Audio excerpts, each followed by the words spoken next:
I'm trying to tell y'all, don't worry about what people say about you. They're going to try to belittle you. They're going to try to cellularize your name. They're going to try to sabotage you. They're going to just try to do anything they're trying to do to destroy you. I'm trying to tell y'all, don't worry about what people say about you. They're going to try to belittle you. They're going to try to cellularize your name. They're going to try to sabotage you.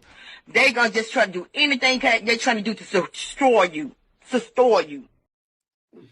They trying to destroy somebody. What's going on, kings and queens? It's your girl, Wisdom's Daughter. Welcome back to the channel. And if you're new here, welcome to the Wisdom Family Picnic. Let me see them popcorn emojis. Let me know that you guys are ready for the show.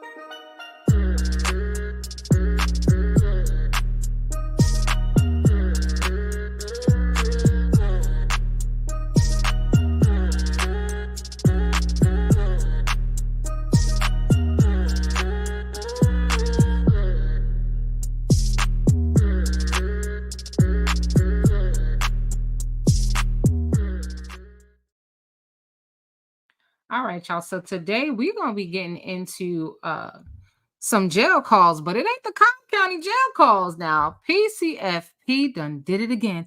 Oh, she did it again. She done got the Fulton County jail call. So if you guys were wondering, what was Nesto talking about when he first got to jail? We're going to talk about that. And we're going to do a poll because if you ask me, I call bull crap. I think Sonya is straight up lying. She is running game on Nesto. Shirley sounds like she cannot be bothered. So uninterested. We're going to get into all that. But first, I got to see who's in the building. Who's here at the picnic? I got Love to Shop 1212 first in the building. I see you, Queen. Zenso said, great Friday evening, WD in chat. Pecan Tan in the building. Lorenda Smith Stanford in the building. I got Nola Brown 000. Andrea, Lisa Glaze, tell the truth. And tell the truth, I'm going to need Sonya to tell the truth because she knows she was lying. But we're going to get into what exactly she was lying about. Sammy Cake, name change 412, said, hey, family, who has the picnic spread? It's going to be good. Well, I hope y'all got your appetites because we're going to be reviewing two calls today. It's the calls that phone calls from prison dropped earlier today. The calls are not very long. I think they're about 15 minutes each. But they were very interesting. Strawberry Tiger in the building. Strawberry Tiger, did you bring some strawberries and some scrimps? Not together, but did you bring some strawberries and some scrimps to the picnic? I hope you did. Because I got a taste for some scrimps. Snoopalicious in the building. Us seniors need love too. Sound check a neck because my mic sounds nice. Check one. Simply Lee says, happy Friday, WD. All right, now, I think we got everybody up. I missed one leg off. We cannot miss one leg off. Pecan 10 said, don't do us to you, WD. Don't do it to us. Oh, yeah, we gonna do it. Name change said, all right, Lisa, I got the Henny rum and the vodka. Name change. You not just trying to get us lit. You trying to get us laid the hell out, okay? Like Debo. That's a whole lot of liquor. I'm just saying. And don't tell the Nightbot. because I promise you that Henny will be gone before I get through the first video. But anyway, all right, y'all. I see the popcorn emojis. Y'all are ready. Shatina Palmer in the building. How are you, sis? Thank you for being with us at the picnic. Y'all make sure y'all hit the like button. And if you haven't already done so, subscribe to the channel so that you can participate in the chat. You will have to wait 10 minutes before you can participate in the chat if you are not already subscribed to the channel. All right. And just a disclaimer. All right. So all content and commentary is alleged. All right. And if you want to tip your hostess, there's my Cash App up on the screen. All right. So we gonna get right into this. We're not even going to belay today because I listened to the first call. I did not listen to all of the second call. I'm gonna be honest with y'all. But yeah, so y'all gonna get some real-time reaction on today. So let me get these calls up. Because I was having a kiki all to myself by myself earlier today.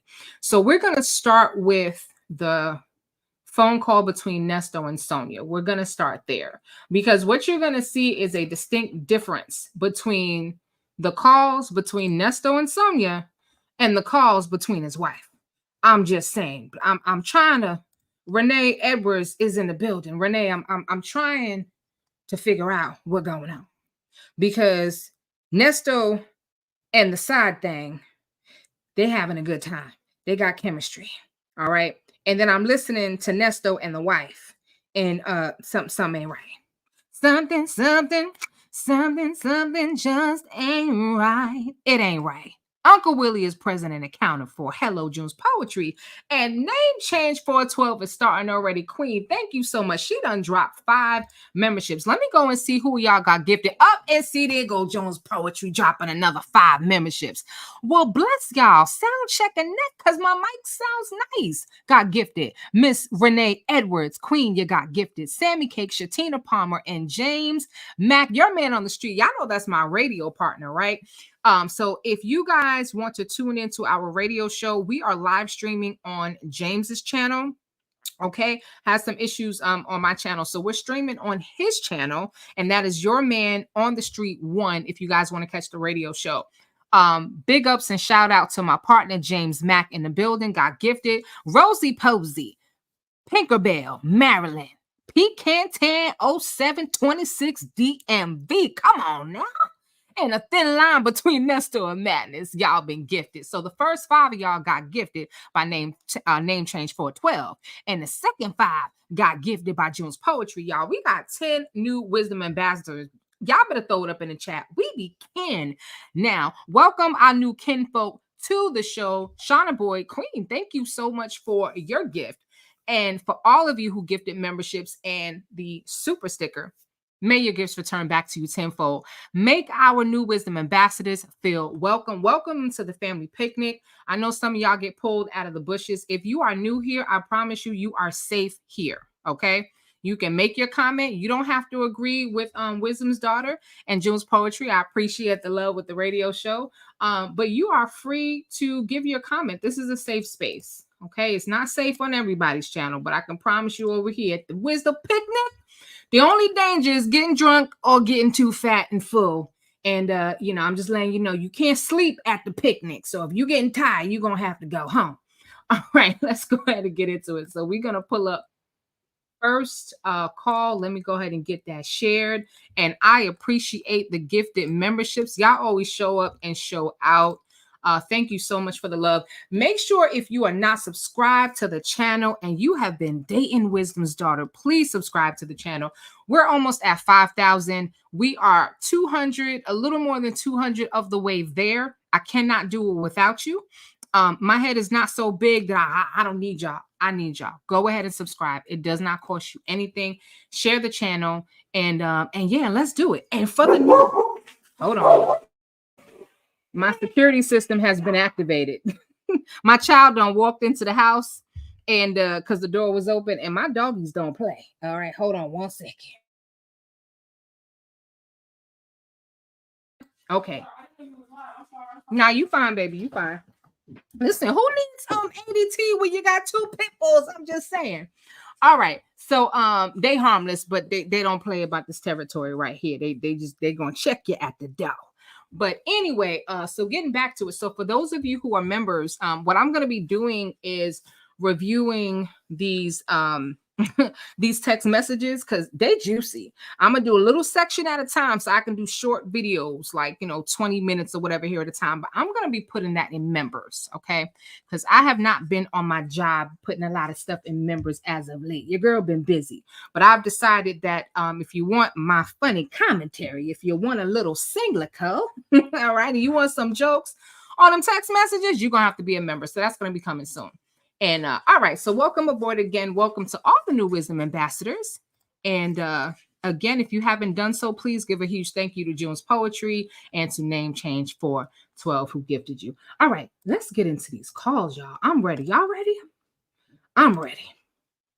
I had been waiting for a good call, like just something that I can really like sink my teeth into. And phone calls from prison did not disappoint. I love that lady. Phone calls from prison. I love you. And I appreciate you. Thank you. Thank you so much. Because unlike some other people out here that I ain't going to name, Sonya, I'm not trying to destroy you and satirize your name. Yes, baby, you good. Hold on one second. That's a whole rack of ribs, all right? I ain't bring the rack of ribs to the picnic, but that's a whole rack of ribs. So half of those is mine, right? Okay, just making sure. Because if y'all think the Nightbot be eating up all the food, I got a 14-year-old that eat me out of house and home. I'm just saying. All right, let's get into this first call. Acquired some, but not all, of Ernest Williams' jail calls from Fulton County. The calls that I was able to access start around the middle of September 2022. Remember, Nesto was arrested in July of 2022 and was transferred to Cobb County at the end of September. This first call is with Sonya. They talk about her business plans and how she doesn't want to be in Miami. Nesto asks her how long she intends to keep him in her life. Take a listen. Hello, this is a free call from Nesto. An incarcerated individual at Fulton County Jail. This call is not private. It will be recorded and may be monitored. If you believe this should be a private call, please hang up and follow facility instructions to register this number as a private number. To accept this free call, press 1. To refuse this free call, thank you for using Securus. You may start the conversation now. Good morning. How you doing? Hello? You made it to work? I'm at work. Okay. How you doing? I'm fine. How are you doing? You look at me on speaker or something. Yeah, because I was trying to. She just said she at work, right? I'm gonna need y'all to listen real carefully because she said that she's at work, but it don't sound like she's at work. And then she gonna give it away. I'm not going to give it away because some of y'all haven't listened to this call yet, but I just want y'all to be mindful that all this time that she yapping and talking, she claimed she was at work. This might be lie number one. And we going after we listen to this call, once we get almost to the end, we're going to do a poll because I want to know if y'all think, how many of y'all think Sonya is telling the truth with what she's going to tell Nesto, and how many of y'all think she's lying. So we'll get there in a minute, but we're going to keep listening. And I'm going to put the caption on so that you can read along, just in case you can't understand Nesto's mush mouth, because I know I can, okay? I sure can. All right. Fix these muffins. Oh, yeah. Fix what? It's muffins. All right, y'all heard it, right? And we're going to make some stops along the way. It's not going to be as frequent as what I'm doing right now. It's just I want to set the stage right. So she says she's at work, but she's fixing muffins. And I could have sworn that I heard some cheerings in the background. Who is fixing muffins at work? Now, I wish Phone Calls from Prison had published the time of this call because it would have been really nice to know what time. But I don't believe for a second that this lady is at work. I don't. I think she's home saying that she's working from home when she says she at work, but she ain't in the office, not fixing no muffins. Who fixing muffins at work? I picked the phone up. I was using my hands. She was using her hands. Now, what is she doing with the muffins? Is she baking muffins? Is she just taking them out the package? Because Sonya can't cook. She can make pasta. We know she can make a little fettuccine, some spaghetti. SpaghettiOs out the can. I don't know. But what are we doing with these muffins? What are we doing with the muffins? I'm trying to figure out the muffin situation, or is that code for something else? Is that one of them codes that they like to use? Y'all help me out. Yeah, they got a little altercation last night, so I couldn't call you last night. I had a lockdown. I was hoping you didn't get sick. Oh, for real. Getting sick. Anything can happen. Shit, you know I got sick out of nowhere. Yeah. But you're on the notice list, so if something happened, you will be. Oh, Sonia's on the notice list. Is his wife on the notice list? I'm just wondering. Nesto, is your wife on the notice list? But he on the notice list. But I want to know if she on the notice list. Makes Sonya feel all special. Oh, I'm on the notice list. Sonya lacks emotional intelligence. And so he's talking about they had to go on a lockdown last night. And she said, I was hoping you didn't get sick. What the hell does being sick got to do with being in a lockdown? Nesto, you are better than most because I'm a female and I can't tolerate Sonya's ass. So kudos to you. Don't you worry. Yeah. I was like, oh my God, do I need to call him a welfare check? Yeah. Well, I emailed yesterday. You get my email? A welfare check in jail, Sonya. Now you need to stop. She gonna call a welfare check while he in jail. You can't. I don't think you can call welfare checks while you're in jail. Whoever works for Department of Corrections, y'all help Wisdom's daughter out, okay? And am I wrong about it? Because I'm not aware that you can call a welfare check. He is the property of Fulton County. Period. Just saying.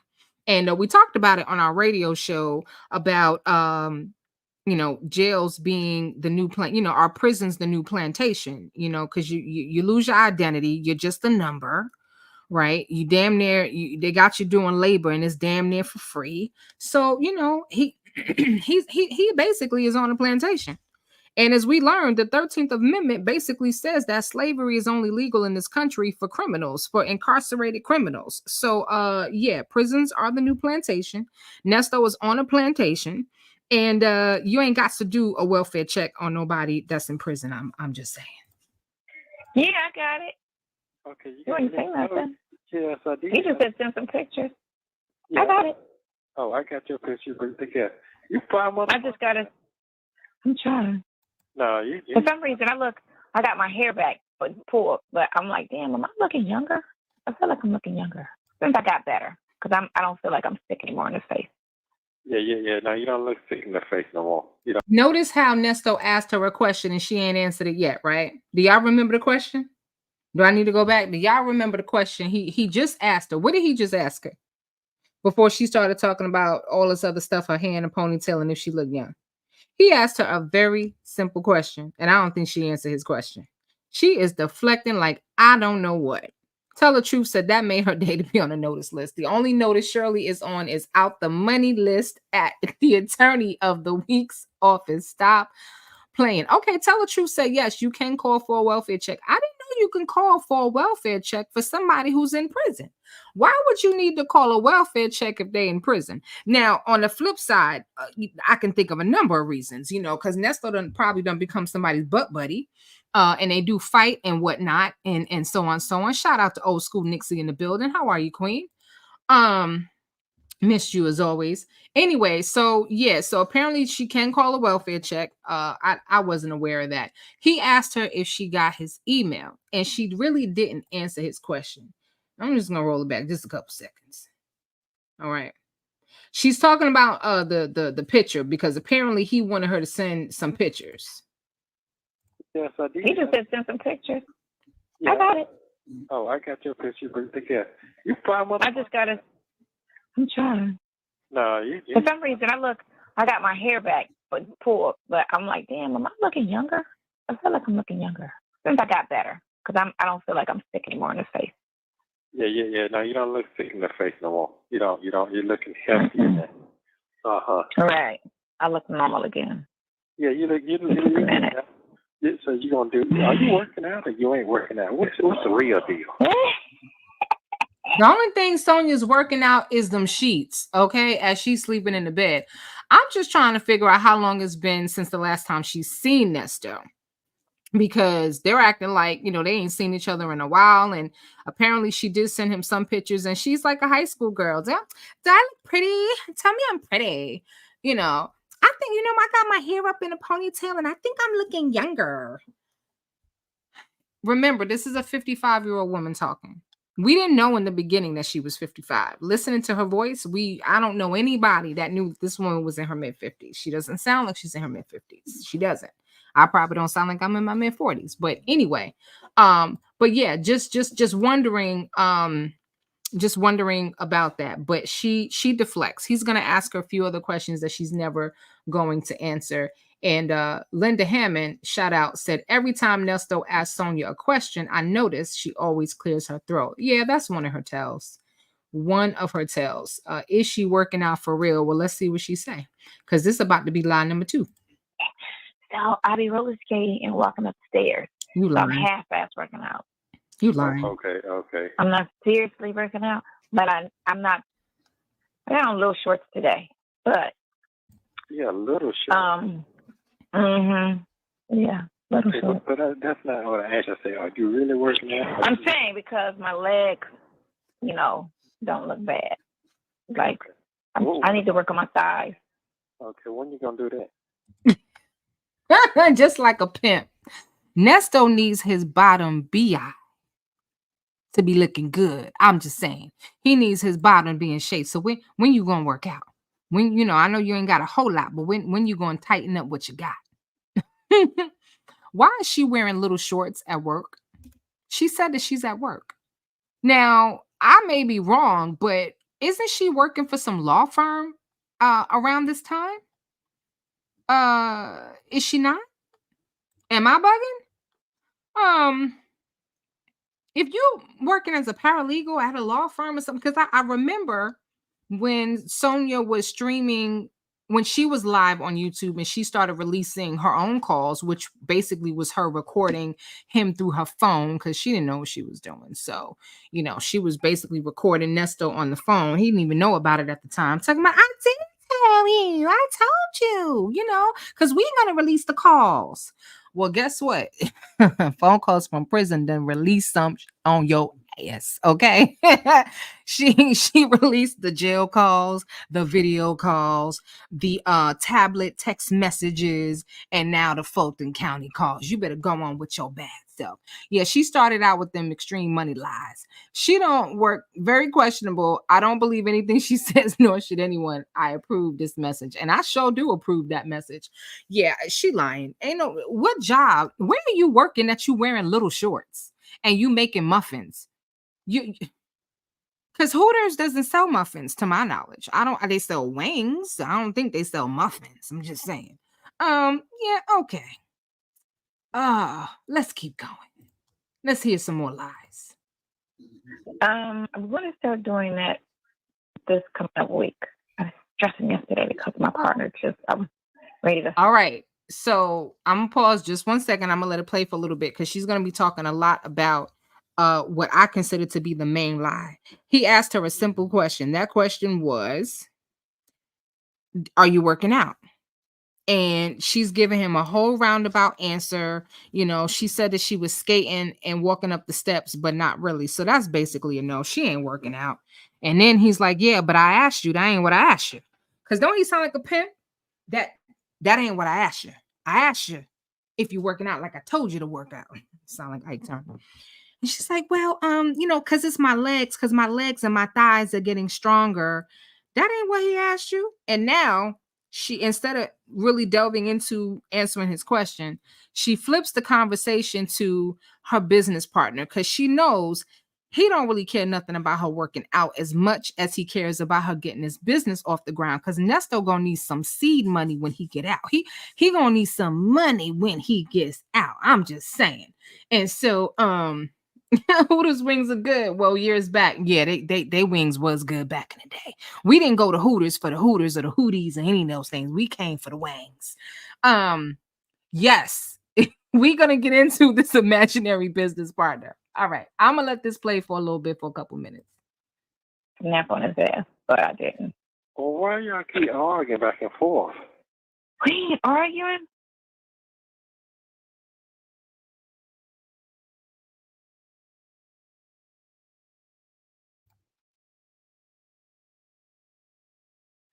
Hold on 1 second. I done took the video off accident. Hold on, y'all. 1 second. I'm so sorry. I don't know what button I hit. I thought I was typing in the chat. And then I just took the whole video off on accident. Let's try this one more again. Hold on, y'all. I know something was wrong. Like, wait a minute now. Wait a minute. All right, I here was we go. ready to snap on his ass, but I didn't. Well, why y'all keep arguing back and forth? We ain't arguing. It's a calm conversation, disagreement. Well, not really Nesto, she arguing with a ghost. I'm just gonna let the cat out of the bag. Anyway. disagreement. He's just adamant about keeping the same chick on the plans, and I just kept telling him yesterday. He keeps thinking, okay, so when we did the walkthrough, me in the city, I had him on speaker so he could just hear because I don't always repeat well, memory and all. So he hearing the guy say, "I'm not going to find you for what was done," which they could have. All the work that we did so far, they could have hit us with a fine for doing anything because we're not supposed to touch shit, right? So he was like, "I'm not even going to worry about what was done so far. Just leave everything open and let's go forward." But he also stressed the plans need to match exactly what it's seen right now, which is not. And that's what I kept trying to stress to him. He kept saying, "We'll just go forward and just worry about it." I'm like, you keep doing that, but you're not understanding that every day turns into a month, which turns into $17,000. I'm not after that. I got to pay that back. I'm not trying to spend unnecessary money. And you fail to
realize that you looking like it's okay because you got it and you'll spend it. But remember, all of this money you're spending, I got to pay that shit back. Or him and I got to pay it back because he's a partner, right? So him and I got to pay him back. I don't want to keep paying you unnecessarily. You keep using this chick. You and who? Me and Lo. No. Me and Lo got to pay Lo back. Lo is the partner, but Lo's the bank too. You get me? Oh, I'm confused.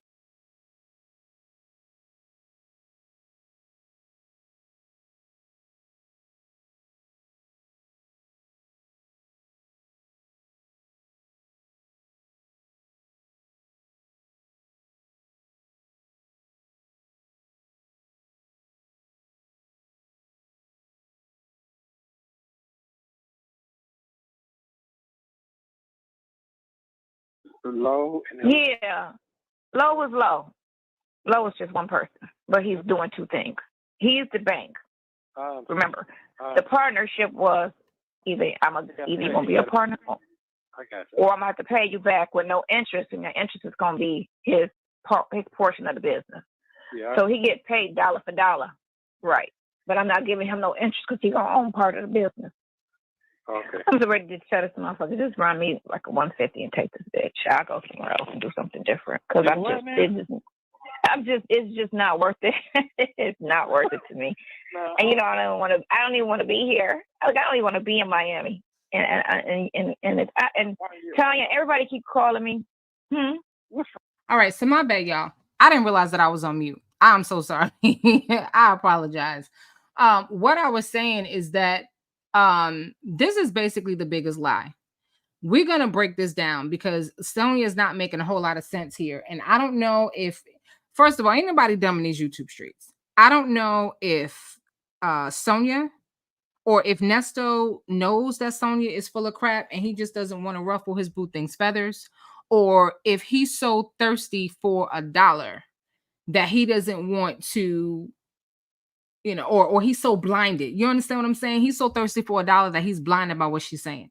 It doesn't make any sense what she's talking about. She starts off the conversation talking about her legs and how her thighs and stuff is getting stronger, and she switches the conversation to talk about her imaginary partner, Lo, which I don't believe for a second. Apparently, they had a building, and she's talking about the plans, and the issue is she is trying to say that they're having a problem because the plans don't match what's in the building, and that's why they had to do an emergency walkthrough, for which her business partner, who she also calls Lo the Bank, was not present for. He was on speakerphone. She takes issue with the lady who's supposed to be working on the plans. Remember, this was her excuse before when she spoke to Nesto on the Cobb County jail calls that they were supposed to do a walkthrough. And then she basically tells Nesto, I don't even want to be in Miami. Like, I'm just going to tell him to give you my 150 and I'm out. But I'm going to roll it back because I'm doing commentary. I'm stopping, didn't realize that I'm on mute the whole time. I'm going to roll it back just a couple of seconds. So we hold on one second. I approve this message. So Sonya don't got $77 on a consistency only around her social security check days, living like my grandma, talking all that big money. Exactly. So she's saying that she gotta. Okay, let's just play it back. Let's just play it back. Victor LaVille in the building. Yeah, I apologize, y'all. I realized that I was mute. So it's just a couple seconds. All right. It's just a couple seconds. We're gonna roll this back. All right. And then we're gonna talk about this thing. And these calls are short. And so once we get through these calls, I'm gonna open up the phone lines because I know some of y'all got something to say. All right. So I'm not gonna roll it back all the way. We know that she's talking about her business partner. So we'll roll it back to 3:55. All right. Shit. Right. So he was like, I'm not even worried about what was done so far. Just leave everything open. Let's go forward. But he also stressed the plans need to match exactly what it's seen right now, which is not. And that's what I kept trying to stress to him. He kept saying, we'll just go forward and just worry about it. I'm like, you keep doing that, but you're not understanding that every day turns into a month, which turns into $17,000. I'm not after that. I got to pay that back. I'm not trying to spend unnecessary money. And you fail to realize that you looking like it's okay because you got it and you'll spend it. So remember, all of this money you're spending, I got to pay that shit back. Or him and I got to pay it back because he's a partner, right? So him and I got to pay him back. I don't want to keep paying you unnecessarily. You keep using this chick. You who? Me and Lo. Lo. Me and Lo got to pay Lo back. Lo is the partner, but Lo's the bank too. Me and Lo got to pay Lo back? Lo is Lo, but Lo's the bank. Lo is the partner, but Lo's the bank. What? What the hell are you talking about? So her partner Lo sounds like he's the financier. Okay. Sonya's making it seem like if she decides she want to back out, that he can't just back out. He gonna have to buy her out. Buy her out of what? You ain't contributed shit. You ain't paying for nothing. What are you? She talking about she got to pay that back. Pay what back? How is it? So this is her business partner, but he's the bank. So he's the one that's basically fitting the bill, but she's making it seem like she's paying all this rent. Y'all heard her say that the rent is $17,000, right? Let's go and continue. Because what I was saying is that when I was on mute, when you're going to lie to somebody, you need to keep it simple. The more details you give, the more trouble you're going to get into because you're going to have to remember all those details. And the devil is in the details. So y'all going to have to take some copious notes. Somebody take some notes. She said her rent is $17,000, right? Okay. She said that Lo is the bank. And if he's the financier, then guess what, boo-boo? He gets to make all the decisions, not you. I'm just saying. So we're going to listen to this whole narrated lie. And we gonna keep going. All right. And someone is letting me know that that Bougie dropped some tea on him, some extra info on him earlier. So I'm gonna have to check that out. All right, let's listen to this whole orchestrated lie. Let's keep going. Get me? No, we don't. Confused. Lo and yeah, Lo was Lo. Lowe is just one person, but he's doing two things. He's the bank. Remember, the partnership was either you're gonna be a partner, or I'm gonna have to pay you back with no interest, and the interest is gonna be his portion of the business. Yeah. So he get paid dollar for dollar, right? But I'm not giving him no interest because he's gonna own part of the business. Okay. I'm so ready to shut this motherfucker. Just run me like a 150 and take this bitch. I'll go somewhere else and do something different because it's just not worth it. It's not worth it to me. No. And I don't even want to be here. I don't even want to be in Miami. And Sonya, everybody keep calling me. What's wrong with you? I'm just. Nesto, I'm asking the same damn thing. Sonya, what's wrong with you? Okay, because Mary Mills said you full of it. All right, Name Change 412 said imagination was taught when we were youth. She forgot to leave it behind in the 3rd doggone grade. What's wrong with you? Okay, what's wrong with you? And Victor the Veil said about the Florida State records. I did look this up a while ago. And I have it somewhere. It's just, certain things it doesn't make sense to you at the time, or there's nothing to connect it to. But I'm definitely gonna go back and look at that stuff because I do remember seeing something. There was a name and there was an address and everything else like that. But low is low. If y'all ain't know, low is low. Okay, low is low. He the bank, but he the partner, but he the bank, he the financier. All right, he's gonna spend whatever money he want to spend. Okay, apparently they didn't put the stage in, and she's talking about there's an issue with the plans because the plans don't match, and she's talking about the AC. Air conditioners don't appear on blueprints. When she says plans, I'm assuming she's talking about the blueprints. Maybe the blueprint wasn't approved by the city. I don't know, but air conditioners are not on a blueprint. Okay, now the kitchen space, maybe she talked about something ain't in the kitchen. Lisa said, remember, during this time, this chick worked in a strip club as a manager. Sounds like the club got hit with some fines and she's getting pulled in because she's the manager. Broke, ain't no investment. Now, I hear you. Yeah. This was a manufactured lie to hook Nesto. And Nesto is all up in it because what else does he have? Nesto was not stupid. I believe Nesto knew from Jump Street that there was always a possibility that Shirley might leave because there was always the possibility that he may not be able to keep her in the dark 100% and she was going to find out some stuff. Okay. And so he was preparing. That's why he asked Sonya in a little while, how long you plan on keeping me around? Okay. Nesto ain't, he's Nesto is the con of cons. Okay. He's the kingpin of cons. He's not a stupid man.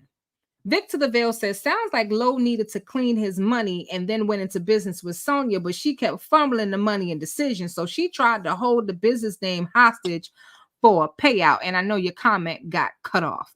That girl rep a BK New York in the building. Chick ain't got no investor. Ain't no investor. Hey, I don't. Maybe once upon a time. But Lisa said Miss Thirsty is attempting to flex for this married man. Low, where you at? Yeah, it's definitely not what she said. There's definitely some holes in her story because why are you fast talking, Nesto? You fast talking or fast talker? Oh, I don't want to argue with this man, but he about to push me. So he finally realized what I was saying after me saying it like 5 times yesterday on the phone. We talked for like an hour, and I'm like, look, Lo, you're not understanding what I'm saying, what this man is saying. The reason why we had the emergency walkthrough was because of the plans. We didn't do anything else. The only thing that was put a spotlight on us was these plans. And they were stressing that these plans have to match. They don't match. This bitch is missing a whole part of the second floor with where all the havoc is at, all the air conditioning units. Oh, that's not even on there. Did she say havoc? Oh my God. I think she meant HVAC. I'm assuming she meant HVAC because now she's talking about AC. The whole second floor apparently is missing HVAC. She said, well, all the air conditioning unit is not even on there. So somebody actually said it. Victor the Veil said the ventilation systems would be in the blueprints, but she didn't think about that. She did, apparently, allegedly. She just she called it havoc. I can't. And she wonder why people call her stupid. Havoc? Really? That's the That's the best you could come up. That's the best you can come up with. I can't with you. I really can't. Anyway, let's keep going. She don't even have the electrical box in the kitchen again. I was like, and then she's missing the stage. All these things that this man clearly saw. She's not missing a pole. She's missing big shit. I was like, and you keep brushing on the road, like, let it go. And then they're going to kick us back. Because they're going to look at it, deny it, and then go back. I'm like, that's time. That's a whole nother, like, we paid 2 months rent. Now we're about to go into 3 months rent because October is about to be here. Okay. All because, and we can't even start work. I forgot I got a meeting with this contractor today at 4 o'clock. There go lie number 6. I done lost count. I got a meeting with this contractor at 4 o'clock. You know you lying. You know you're lying. What contractor you got a meeting with? You just said that they can't start work. You just said they can't start work, but then you complaining that the havoc ain't been put in. All right. There's a problem with the kitchen and the stage ain't been put in.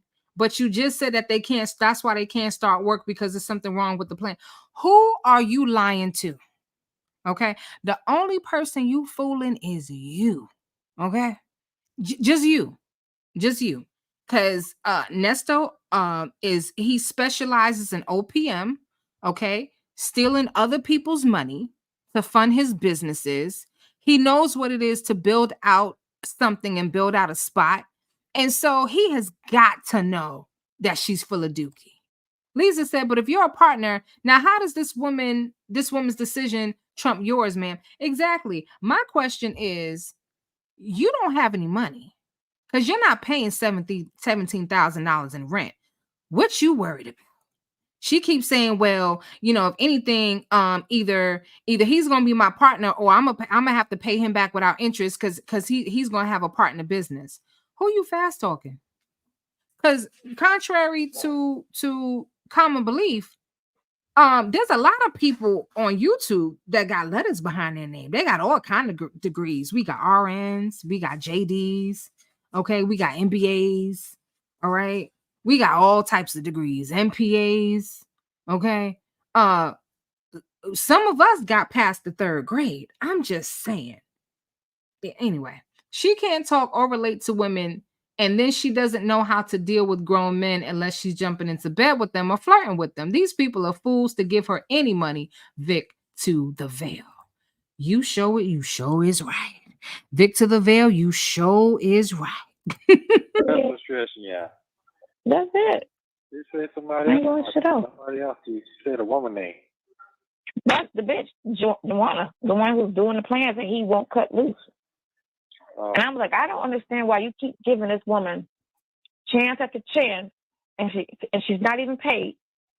She's not paid. She's only paid once everything is done and we're approved. She's not paid. But what they're doing is wait. Wait. And I hate she ain't paid. Okay. La Sonya, I got a PhD in liology. Okay. You lying. Ain't nobody working for free unless they dumb. So this woman is working on the plans because according to her, they don't get paid until the plans are done. So are you trying to say that the plans are not done? You trying to say the plans ain't right? Okay, the plans are done, but they're not done. The plans ain't right, but we can't start the work, but we started some work. Like what going on? Name change 412 said higher than the clouds and the moon because Simply Lee says she high.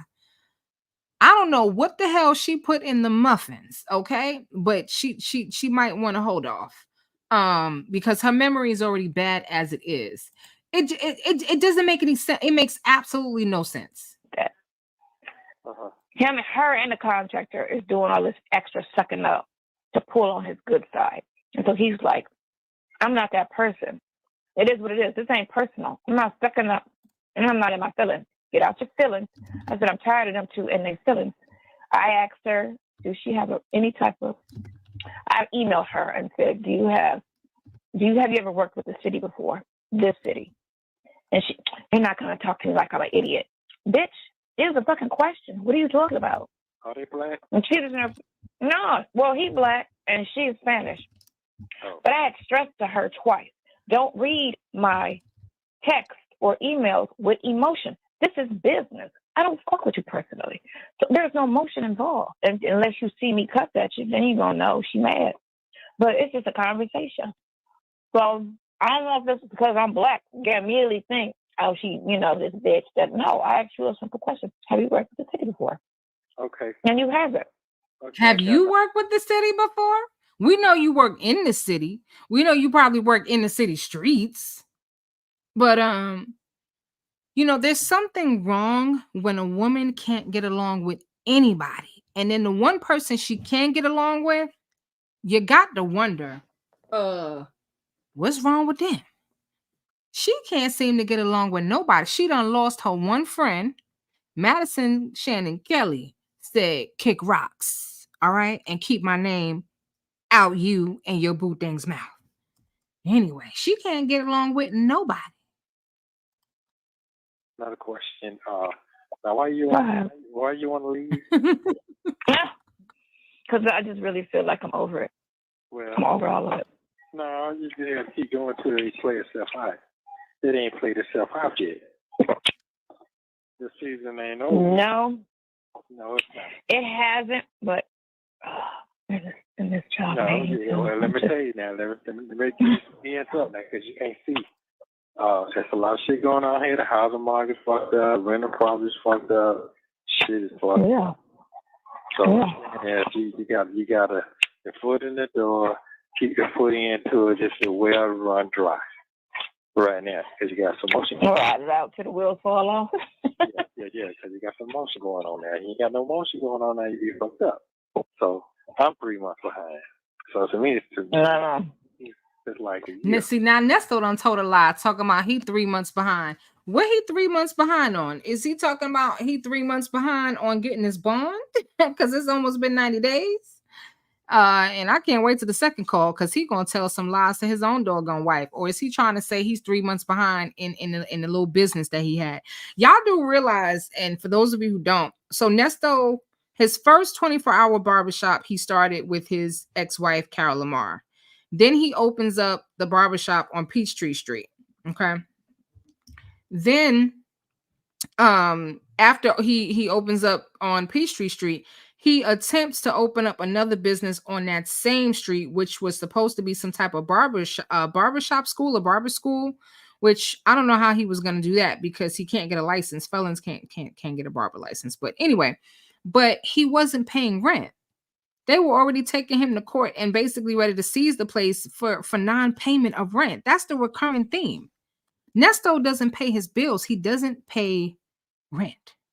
Lavette Carson said, laugh out loud. After 2 years, Silly Sidehand has not opened any business yet. Laugh out loud. All lies, and more lies. Exactly. Even if this business failed, what's next? What's next? But Nesto over here pimp talking her, because again, he is so desperate. He needs something he can latch onto, because if she has even if she started the business just a little bit, he can lock in. He can tap into that and kind of, run his con and do, I guess, what it is he think he can do. Or just in case he's in here a little bit longer, which it's been 2 years. 2 years ago, didn't know I had warrants. No, I didn't. Wait a minute. I'm sorry, y'all.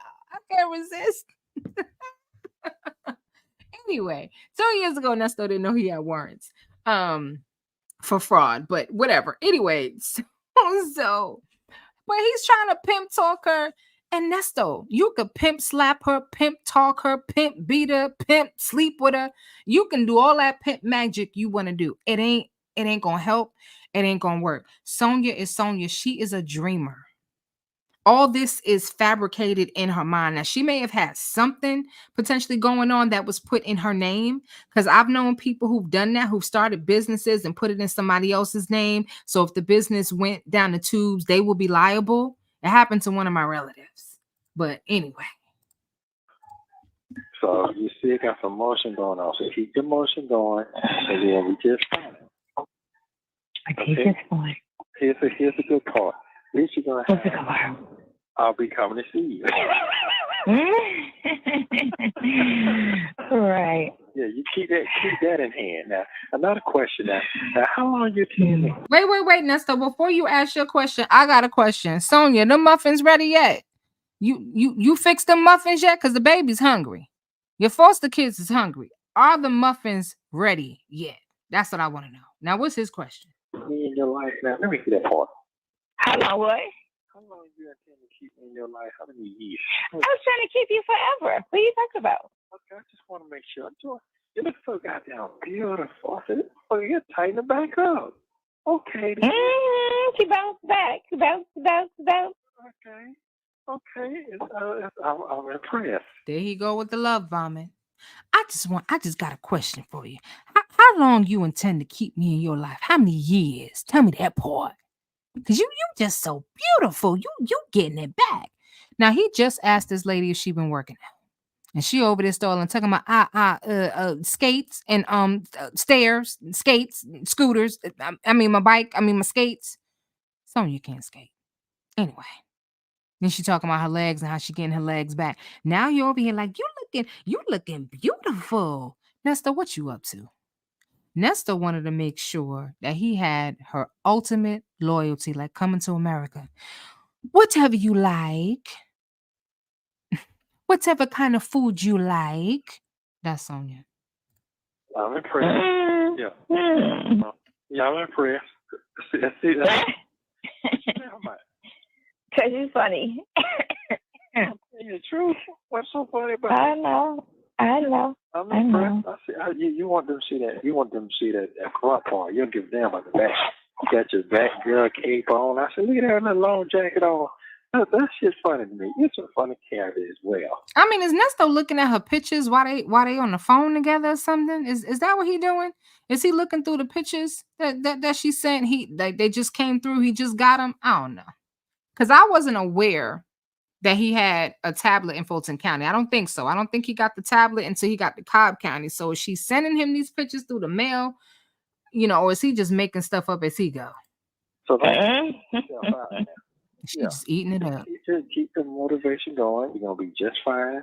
You got a foot in the door. See your project, guys. This is what you asked God for. This shit ain't going to be goddamn easy. You know that anyway. Or you just ain't where you want to be. That's where you started. Don't do that shit. Don't do that. What is irritating the most, I want to say, is because I had to step back in life in order to go through this. And it's like two things irritating me at once. Well, here's the thing. You were irritated when you... I had to go through life to get to this, and two things irritated me at once? Now, what the hell is she talking about? Sonya, what you talking about? You had to go through life to get through this. Yeah, we know. She went through a lot. She had a troubled upbringing with her daddy making families all over town. He wasn't really around. Her mama got sick of her and the sisters too, because the mama cut out and decided, I'm gonna be a singer and I'm going overseas. And so she's looking at her siblings, being successful. Meanwhile, she's over here running nose candy and white powder, getting shot up, getting her family shot up. What has Sonya made of herself? Nothing. She's a disgrace to her family. And now she's over here capping, head over here is drooling and foaming at the mouth over an ex-con who's currently incarcerated. Her family must be laughing their asses off at her. Using Atlanta, you was irritated. You deal with the folks doing business in Atlanta at their expense. You were irritated. You feel you were shortchanged for what you had going on with your personal self as being a boss, and you weren't getting full credit. So now you got to yourself right now. No, I need to do. Nightbot says Sonya over there getting high with Uncle Willie. But see, Uncle Willie got a subscription. He got a subscription for his medical, because he be getting them pains in his knees and stuff. He got a subscription card for that. I don't know what Sonya got. Maybe she can get one. I don't know. No, you're not wrong. Okay, so tighten your shit up. It's okay. I should have tightened my shit up a little bit more. I got paid off my little spot, but I could have had it alone. It could have did more. I was just over buckhead. That is it. Mm-hmm. You know what I'm saying? I watched what that shit called? Mine with Trick that I thought about you last night. Gonna call you. Oh, okay. I Yeah. Girlfriend or whatever she's supposed to be, and the wife or ex, whoever. I just listen. Look at how they move down there. So you're a good little position. He looking how they move down there. Now tell me, how was Nesto making a little money off his spot if he was many months behind on his rent and about to lose that spot? Now you reading me that. Just country as hell. The country's fucked down here. You don't understand how bad these people are down here. Oh, it's so irritating. They spend money though, do they? They do. They do. They spend money, and they spend money on looking like fools. That's what I thought. Mm-hmm. Yeah, that is true. They spend money. And Lo is excited about it as well. But we know the potential. And my sister was telling me yesterday. She was like, I said, she said, people are waiting for you to open up your spot. I was like, well, yeah, me and them both. I said, if it ever happens, I see these fucking plans. And she's like, no, you understand it. Y'all heard what she said. Did y'all hear that? Two things. If you can't be successful in Miami, what makes you think you coming to the ATL to be successful? I'm just saying. The second thing is, did y'all hear what she said? If it ever opens. Oh, yeah, because everybody's saying, yeah, we was waiting for your spot. We was, as in past tense. We were waiting for your spot to open. She's like, yeah, me too. If it ever happens, that's a clear indication right there that this is all BS. Ain't nothing happening. She already know that it's a wrap. Mm-hmm. So the consensus is she just lying. Liars lying to each other. June's Poetry said Uncle Willie is supposed to be researching restaurants in the hood for our trip to Atlanta. One of my favorite spots in Midtown is called Mary Mac's Tea Room. And don't let the title fool you. It's a soul food spot. And I'm telling you, they got the best soul food in town. Soul food is going to be, the food in the spot is going to be good when they got Hoppin' John as a side on the menu. Some of y'all might know what Hoppin' John is. Some of y'all like, what's that? Go ahead and Google it. But anyway, their roof collapsed, and so they are not currently open, unfortunately. And I'm just waiting because they got the best of everything: fried chicken, fish, fried shrimp, smothered turkey, smothered pork chop. I'm sorry, y'all. My bad. I ain't eat dinner yet. My bad.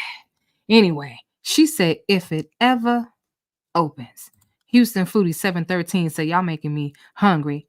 Houston Foodie 713. I'm assuming that you're in Houston, and if you are, I'm gonna be in your neighborhood in the next couple of months. So I'm definitely gonna hit you up because I'll be in Houston as early as next month, possibly next month.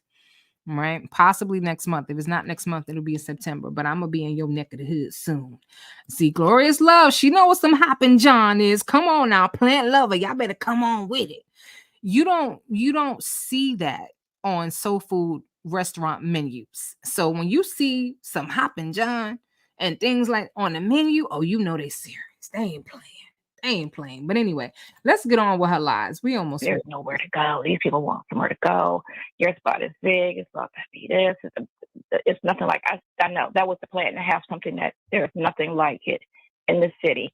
It's centrally located. It's right there by the Hard Rock, so I can get some of everybody and not just the strip club. Because I didn't want just a strip club audience. I wanted everybody.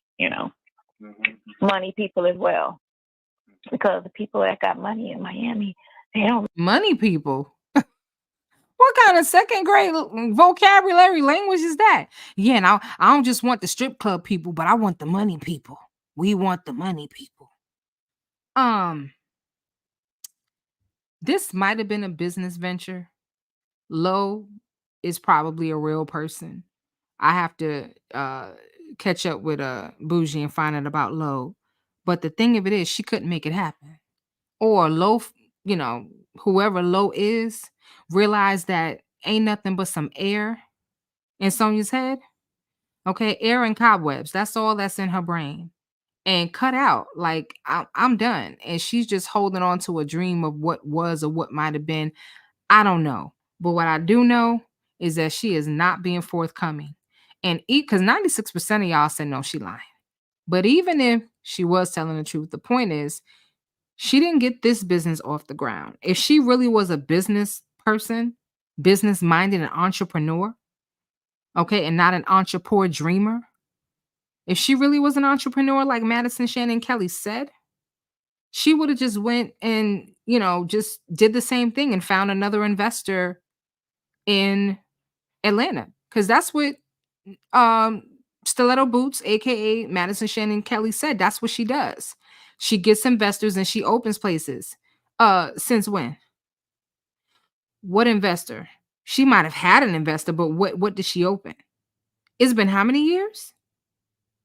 It's been over 2 years that she's been talking about some kind of a business, an RV park. She's all over the place. Okay. Next thing you know, Sonya gonna be talking about she wants to build a colony on the moon. Okay, that's gonna be her next business. Yeah, like the black folks. Black folks is like they don't have nowhere to go other than going on a beach, which they don't want to make that long ass drive just to go to the beach where it's no parking, and hood niggas come and it's just ratchet down there now. Ever since like right before COVID, it's just ratchet. Shootings, robberies, all kind of stuff. They don't have that in Miami Gardens.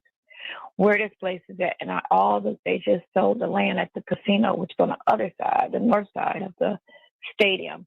So now it's everything, all the land in real estate is just locked over there. There is nothing vacant. I locked myself in a 10-year lease just to keep my rent down, because rent, you see how rent went up just on apartments. They're doing the same thing right now with commercial. But I locked it where my rent doesn't exceed $21,000 a month, which is good because I'm at $18,000 come January. My rent is $18,000 a month. So that's good because my rent doesn't exceed $2,000 in 10 years. So she's trying to say that her rent right now is $17,000. They're about to go into a month. It's September. Okay, so what is she saying? It's two or 3 months in now? So October, November, December. So you're talking about 4 months from now. You're not even a year into this lease, and it's already gonna go up $1,000. Sonya, really? Some of us went to school, right? Most, because see, I just laugh when I hear Nesto and I hear Lamont talking about, well, everyone on YouTube is just stupid anyway. Oh, really? Because a lot of us have PhDs like on some for real. I stopped at the master's. I couldn't do a PhD just yet. It just didn't too much. But yeah, I don't think she's really fooling him. I think Nesto is desperate to believe that she can do it.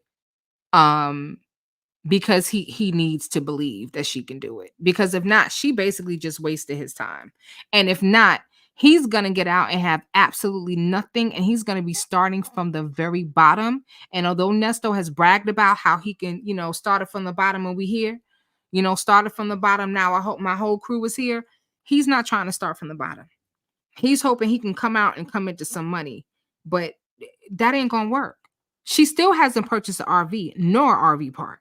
Who said it? That girl up in BK, New York said, you know what? We never heard any conversations about the barbershops, the security business, his RVs, the land he got supposedly, nothing. Even if the feds took it, nobody talked about it.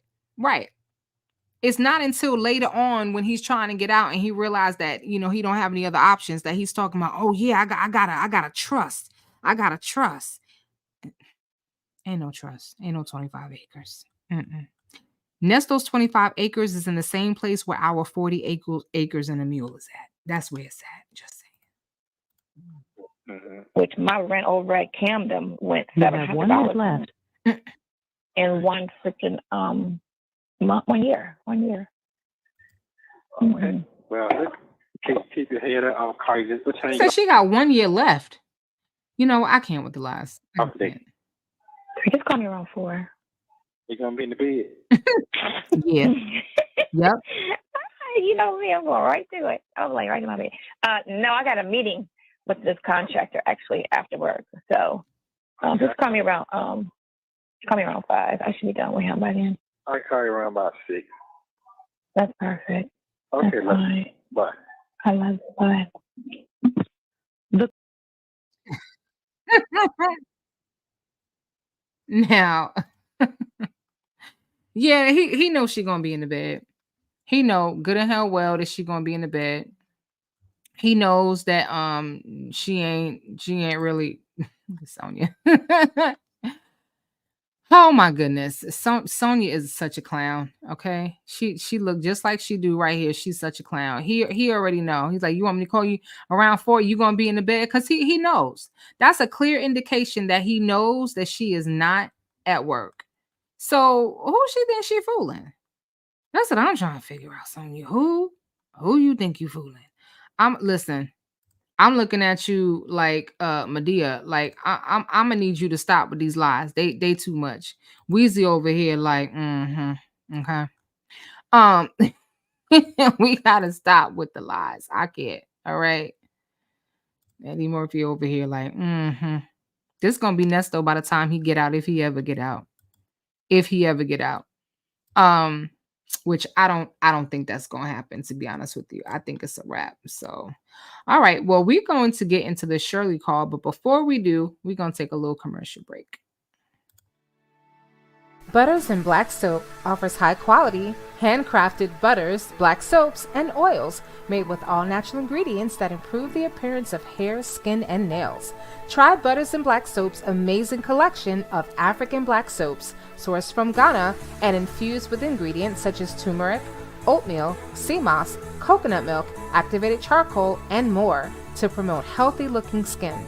Say goodbye to dry, cracked skin with the Sea Moss Body Cream by Butters and Black Soaps. This non-greasy formula will leave your skin soft and supple. If you want to achieve a natural, healthy glow, try one of their whipped Shea butters. Indulge in the luxurious feel of African black soaps and more by Butters and Black Soap.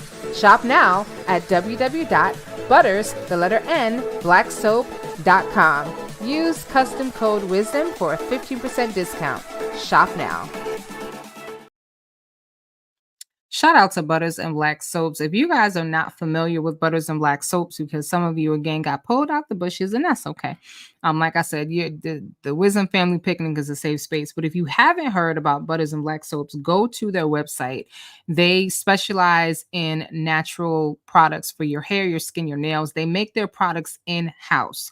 What they do import is African black soap straight from Ghana that they melt down, and then they put their natural ingredients in it. I have used pretty much, I got just about everything they got on their website. I will probably say like I got about at least 75-80% of their products, but they work. Because I wouldn't be buying this stuff and using it if it doesn't work. So if you haven't tried it, if you have acne prone skin, you want a product called Casil powder. It's QASIL. It's made from a plant that comes out of Ghana, and that stuff works. If you have acne prone skin, use that as a mask, maybe like once a week, and a facial cleanser every day. And I promise you, if your pimples don't go away within a week, I'll reimburse you. That's how much I believe in their products. But anyway, we're going to talk about Shirley now, because it's Sonya versus Shirley. So y'all heard the Sonya conversation. Nesto is, he's talking to his boo thing, and she's very engaged. And notice she's not whispering. Because the last time he called to at work, she was like, wait, hold on 1 second, because I'm at work. She ain't at work. She was not at work. She was in the kitchen making muffins for them babies. Okay? Because y'all remember the live that she did? And what did she do? She was giving the baby, I was going to say Kung Fu Panda, Lord have mercy. She was giving the baby Panda Express, some ice cold Panda Express. All right? Hide your kids. Hide your wife. Hide everything. Okay. Cause silly Sonya, it ain't. Lisa Glaze say, wait, what does she mean 1,800 to 2,000 a month? I don't know. She don't know. Okay. Listen, Sonya was just pulling lies out of her behind to see which one was gonna stick. Okay. God bless her. I think Sonya meeting is dropping off donuts to the quote unquote partners. Yeah. I don't know. But anyway, we're going to get into this next call right now. So let me go ahead and pull it up and let's do it.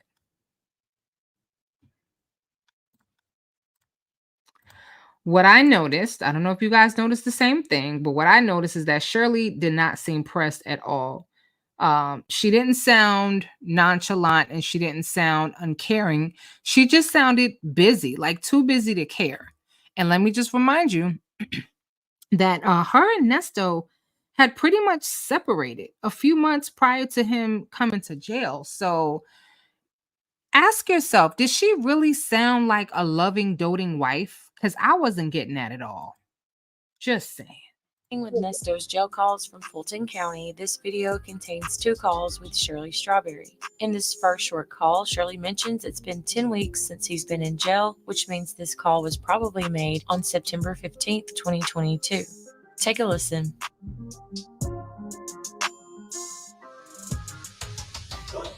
You missed the wrong button? I'm sorry. Yeah, I'm sorry. Okay. But I was calling them while I was waiting on you, and they weren't answering. Oh, they weren't answering either? No, they weren't answering. Okay. Yeah. They say he's working on a case. He's in court.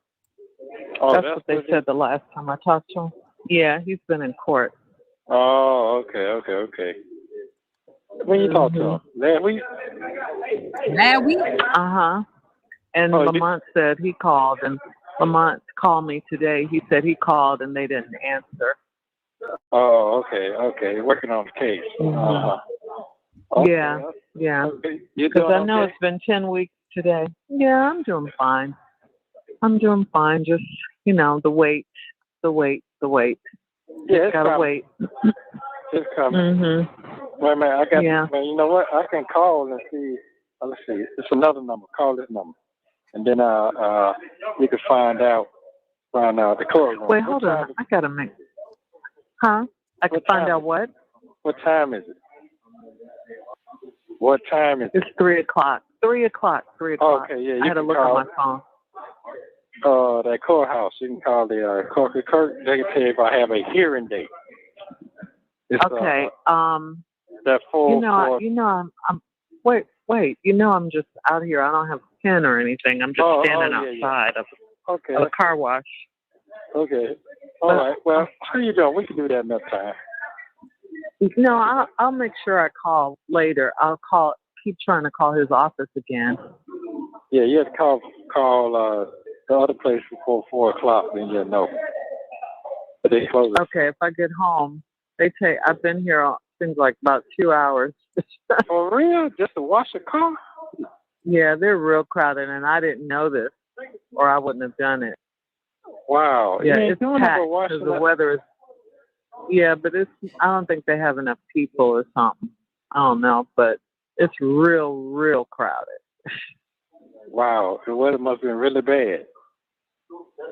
No, it's been good. That's why everybody's here to get their car washed because the weather's been so good. Wow. It hasn't been raining. Yeah, it rained last week. It hasn't rained this week. So you're correct. Shirley still had her G-Wagon at this time. You notice her energy. She doesn't sound like, let me tell you, when they took that G-Wagon, they took the wind out of Shirley's sails. I mean, they really pulled the rug from underneath her. It's like without that G-Wagon, she was nothing and nobody. Her biggest fear, as we know, is not having any money.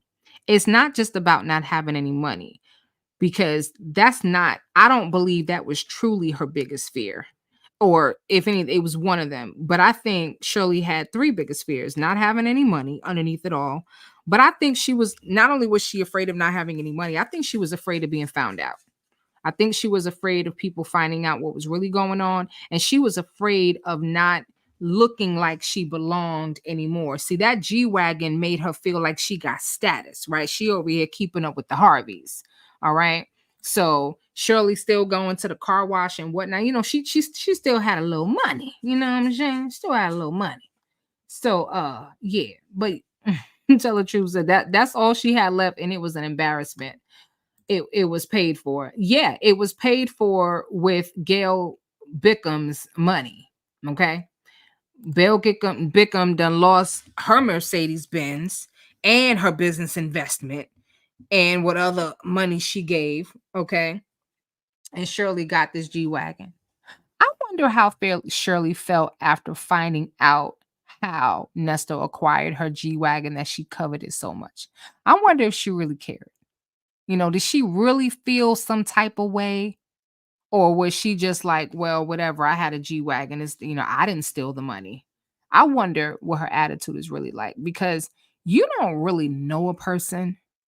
You don't really know a person. We know her radio personality, but is that the real Shirley, or is it possible that she's very, very materialistic to the point where she doesn't have any sympathy for the victims that lost anything? Because I swear her whole life was this G-Wagon in that ring. Because that's what made her feel rich and made her feel like she belonged in the same spaces and places as Steve Harvey. The weather's been really good.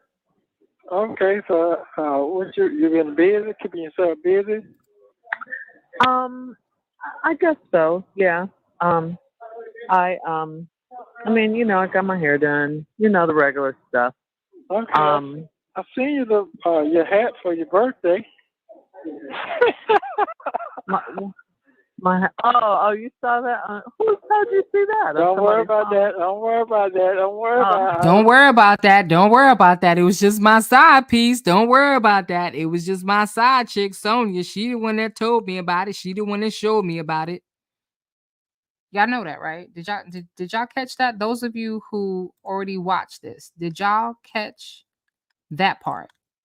When Shirley asked, well, how did you know about that? Because that was on her Instagram page. He doesn't have access to the internet. So how did he know? And Lamont ain't going to her Instagram page like that. Dre ain't going to her Instagram page like that. I would have been like, no. I am worried about that. How you know? How did you know? Yeah, God bless 1214. He is low. Okay? He's lower than low. Because low is low, but Nesto is low down and dirty. That's why we call him Nasty Nesto. You know? He found out from Sonya because they were basically having a key and laughing about it, about the little tiny cake. Shirley doesn't have any makeup on in this picture. This is what Shirley Strawberry really looks like. Okay? Shirley Strawberries, okay? Because you know, black folk, we got to put an S on the end of everything. Shirley Strawberries, this is what she looks like. Okay? When she doesn't have all that makeup on. It was a cute little cake. She just happened to put it on her head. But Sonya was laughing. Right? Houston Foodie says she should have asked. Hell yeah, she should have asked. Yeah. No. You didn't answer my question, because that ain't what I asked you. How did you know?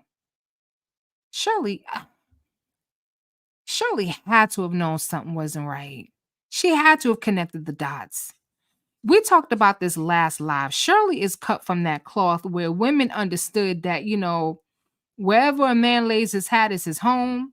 And you have men who are out there and they may be gone for days at a time, but you stay by your man. You stay in your relationship regardless, right? Even when you know. Okay, because Big Mama knew that she was being cheated on. She may have even known that her husband had a whole other family. But that generation, that they didn't get divorces like that. So Shirley probably knew a lot of things was going on.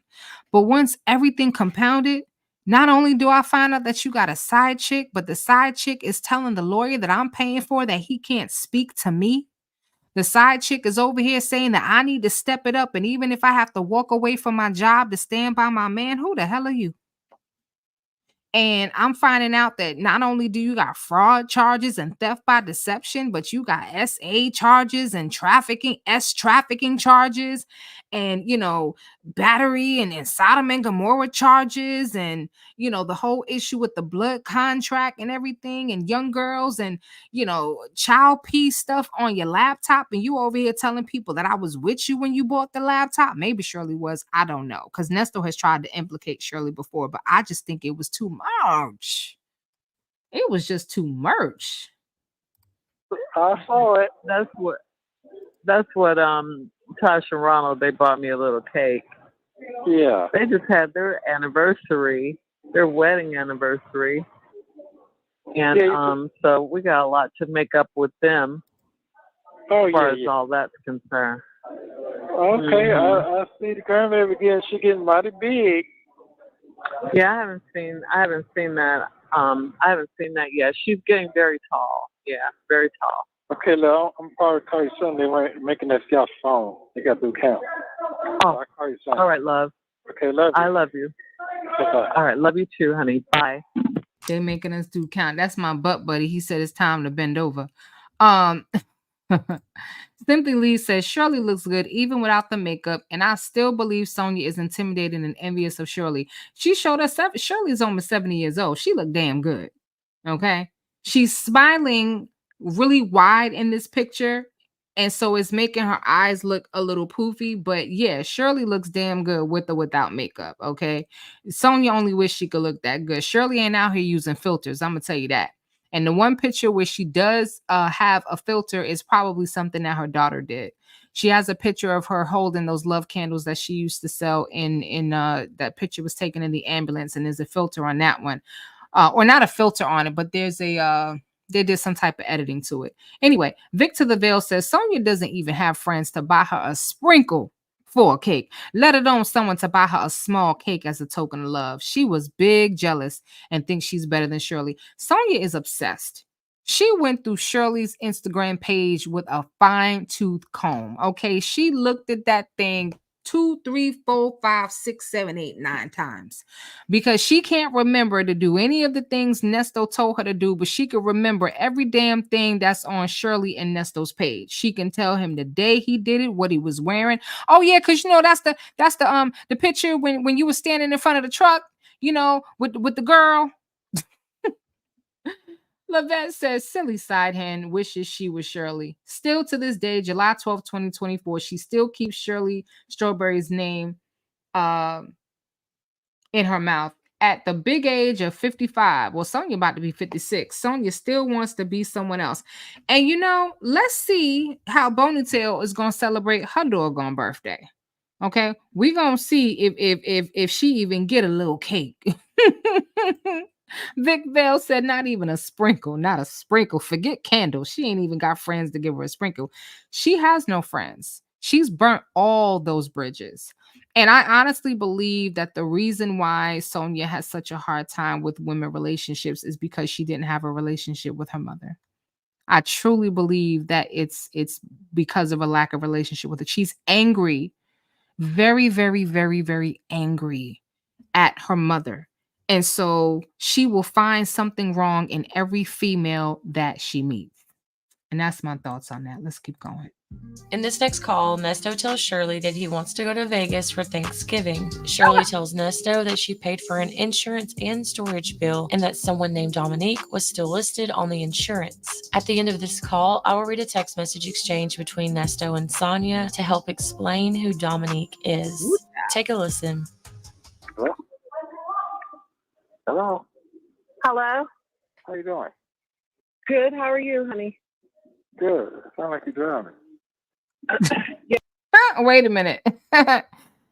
Shirley almost sounded like Sonya for a second. Did he say it sound like you're drowning or it sound like you're driving?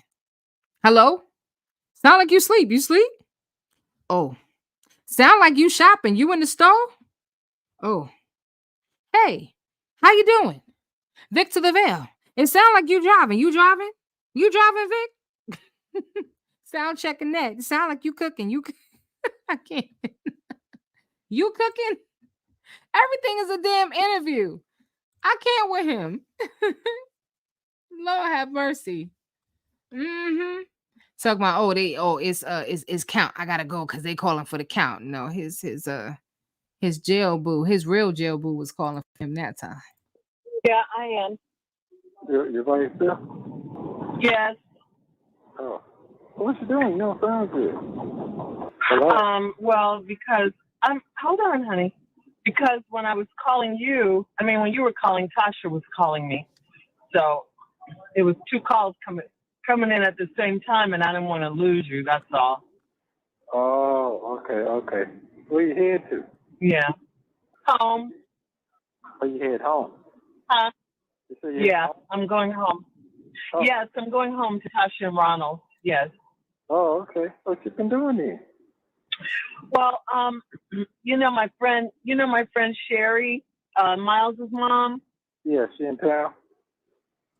Yeah, and so I just went to hang out with her for a little bit today after I got off work and got finished walking. And we just, I went to the store and that's all, and just hung out. And I went over her daughter. She had a baby shower yesterday. Okay. the one was like yes. The one that came here at the opening, the candle thing. The one that came. Yeah. Her, Sherry. Okay. Exactly. Okay, good. Yeah. You got out the house. I get out the house, yeah. I don't stay in the house all the time, but yes, I got out of the house. I haven't heard. Damn, Nesto. Shirley can't leave the house. Listen, what you ain't gonna do is you ain't gonna try to pimp walk Shirley, okay? So you could take her off the dog leash now. You ain't gonna try to be watching her move. She can't even leave the doggone house. God created Black. Thank you so much for being a member for 3 months. She said, "Happy Friday. This is better than happy hour." I know that's right. Shirley said, yeah, like Nesto. He asked too many damn questions for me. Pecan Tan said, "Go ask the guards questions." Yeah, listen. You that's your wife. You ain't got to pimp talk and pimp walk your wife. Okay. You gotta walk through her entire day. Well, what time you get up this morning? What kind of clothes you put on? Well, what you eat for breakfast? Did you have lunch? Are you driving? Are you by yourself? Or who in the car with you? Are you going home? Are you going to work? You going to the radio station? Did you pay the insurance? Like, what the hell, Nesto? Damn. From I gotta get on 285 West. I haven't heard from after I got off the phone with you. I called the lawyer's office, and they said they hadn't heard anything yet. He's still trying to, get you a bond hearing. That's what she said. And then Andre texted me today and asked how you were doing and everything. So I told him, and he asked if you needed any money or anything, and I told him I would ask you when I talked to you. So. Oh, yeah, I did need, I think I'm going this week and next week. Could I get my 90 days? They got to let me, they have to give me a bonus to stay low if I've been here 90 days. So I know I'm about to be gone for about 2 weeks. Yes, yeah. I know I'm gonna be out here any day now because they is gonna give me a bond. Yeah, he didn't count on that bond being $1 million. Nesto, boy, they got you jammed up real good. They gave you a bond, but they made sure that bond was made sure you couldn't afford it. And they made sure the bond was super high. And it didn't grow to be $1 million until Shirley was pretty much like, "Deuces, I'm out of here." Okay. You still, because I got the paper. I had the paper. I had the paper showing that they had to release you in 90 days if you hadn't been indicted. They'll tell you that. You can call the court. Yeah, they have to release you in 90 days.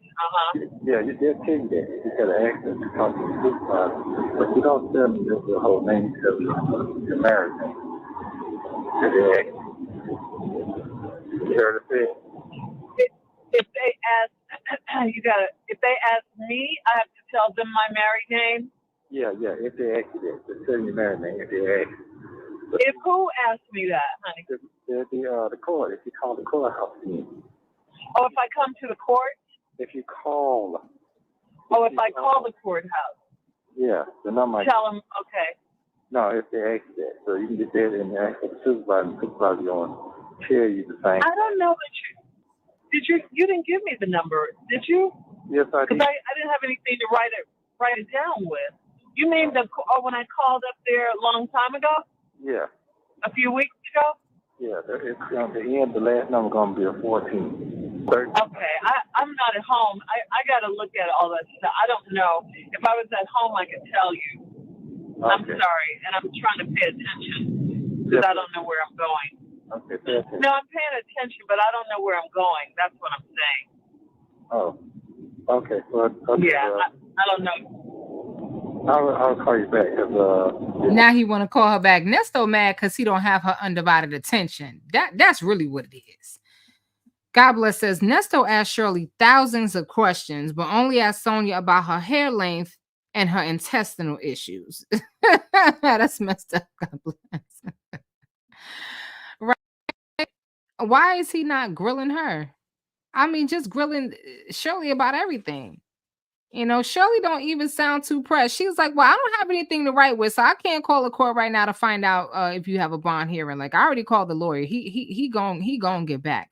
But remember, Nesto is a bugaboo. He just, you know, he's a bugaboo.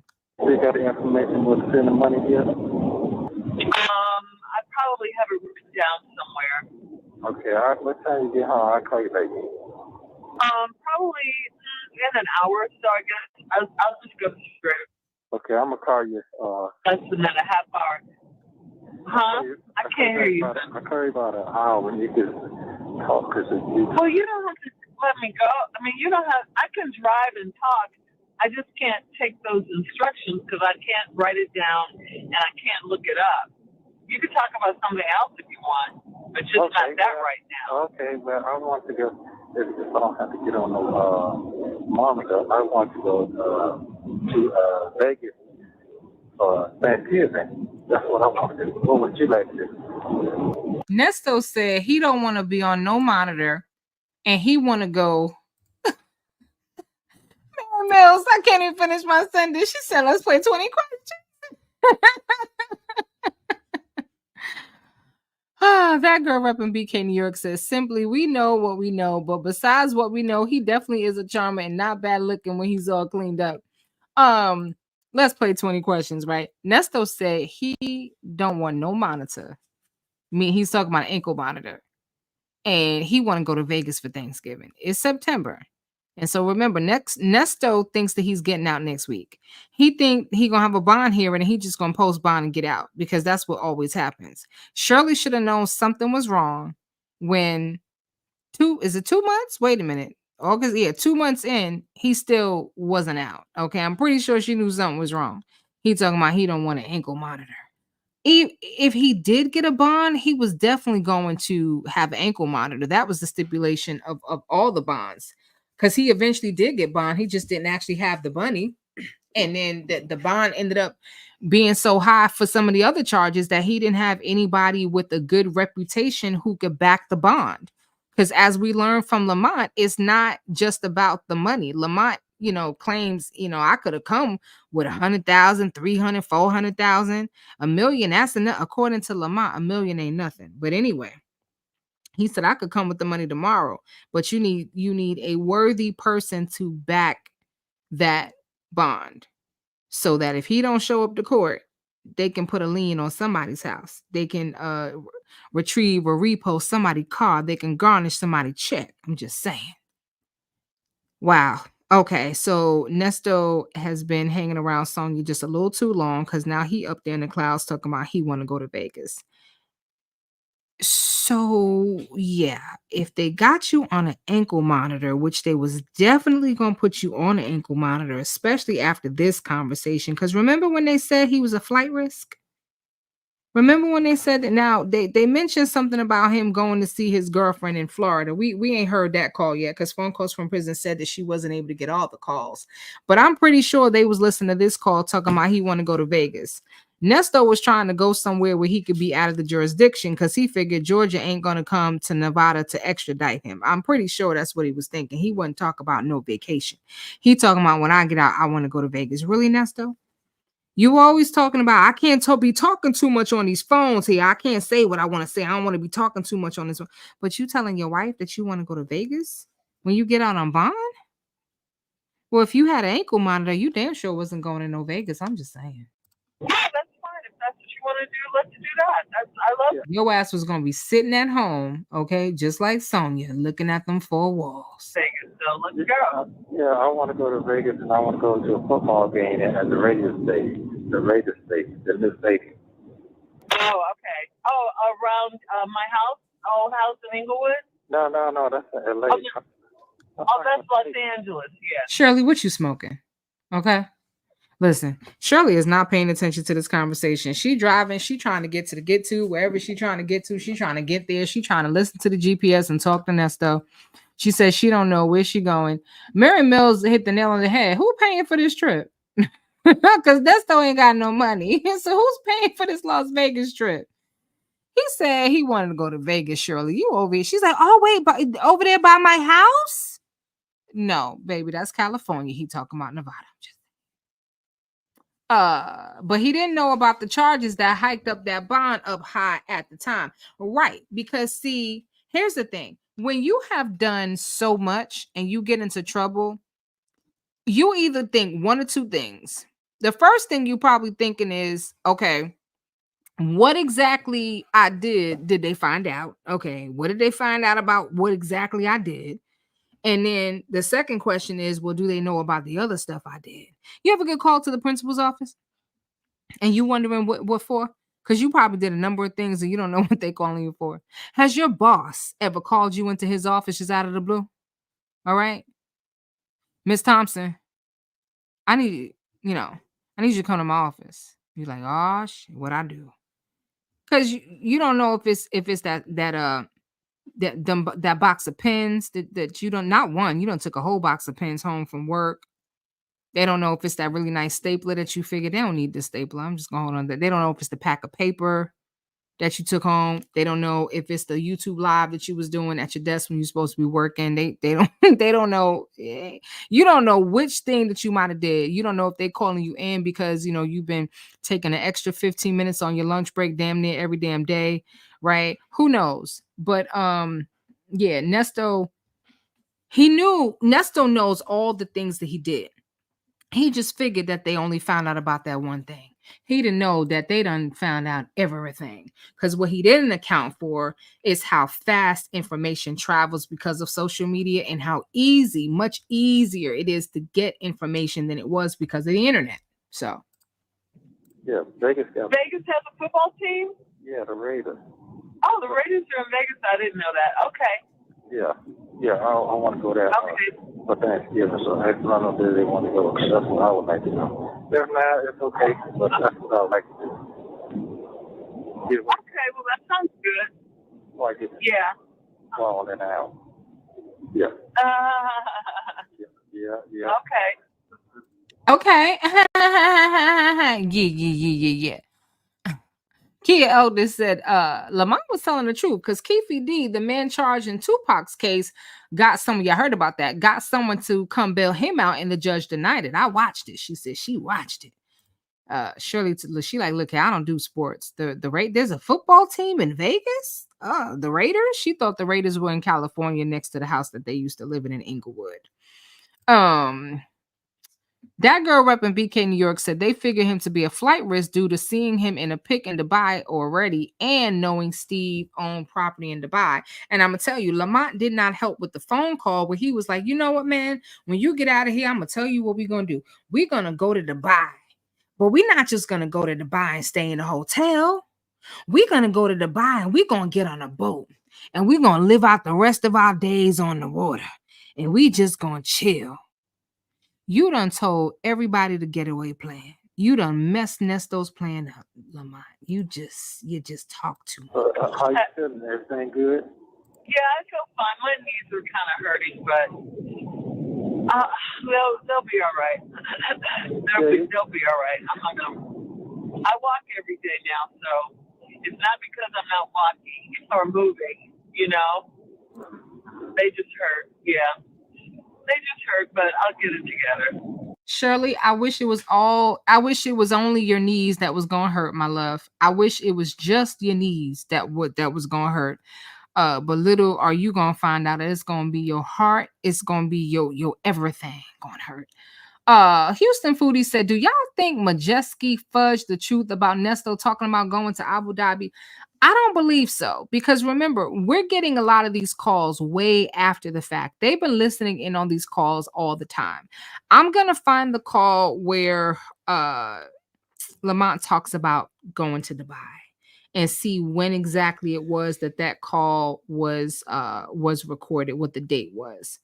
But they knew that Steve Harvey had a place in Dubai. They heard Shirley and Nesto talking about it. Now, the call that we heard didn't really say much, but for me, the damning call really had to do with the fact that Nesto was saying that when he gets out, he's going to go visit Sonya. And then the call with Lamont, because Lamont literally said, man, when you get out, we going to Dubai, we're going to get on a boat and we're going to go in the water. You know, we just going to get away from everything. He said something like that. I have to find that call so I can play exactly what he said. The problem is everybody talking too damn much. Okay. Shirley don't never get to say anything, but Lamont gets to run his mouth. Sonya gets to run her mouth. Dre gets to say what he want to say. All right. Dion over there, he talking too much and saying what he want to say. And the person who Nesto needed to be listened to, he would always tell her, stop talking, stop talking, stop talking. Okay. Yeah, get her. See how walking today. See how he's walking today. When I have on heels, yeah. When I have on heels, because remember I can beat you. When I can beat you when we're walking in the park. Remember that? Yeah, I can remember that. Okay, I can remember that. You're right. Okay. Yeah. That makes sense. Okay. I just had to laugh. Yeah. No, because I was in my conversation. What'd you say, honey? There's so nosy in here. Yeah. It's okay. Yeah, that's all. Yeah, I believe that. It's okay. It's all right. It's okay. No, it ain't. We're not talking about anything. It don't matter.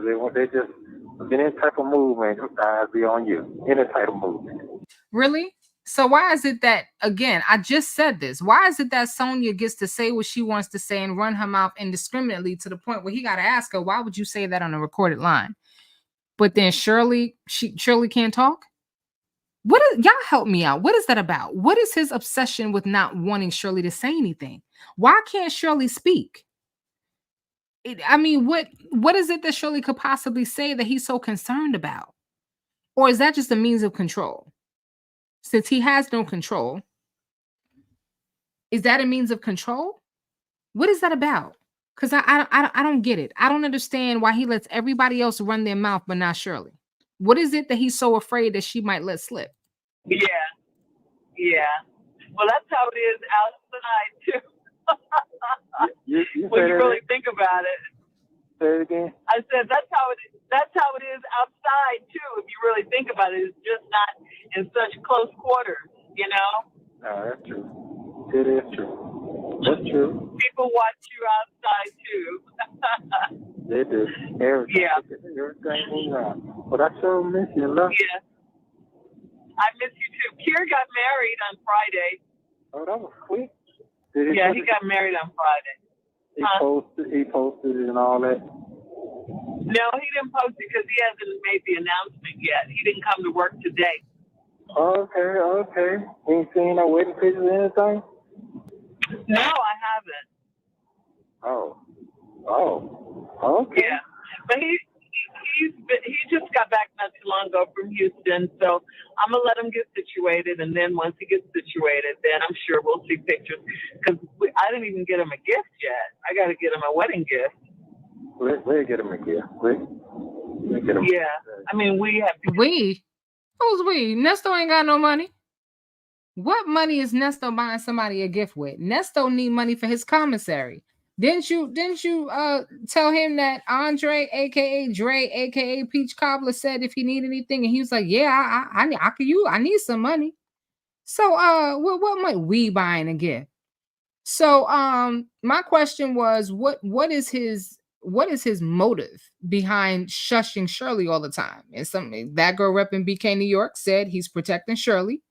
Houston Foodie said he knows Shirley don't know what she shouldn't or should know.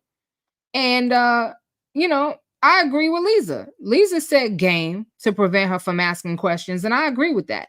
He probably shuts her up to prevent her from asking questions, because if she gets to talking, she's going to ask questions. And then he's going to have to find a way not to answer those questions, which he's gotten really good at.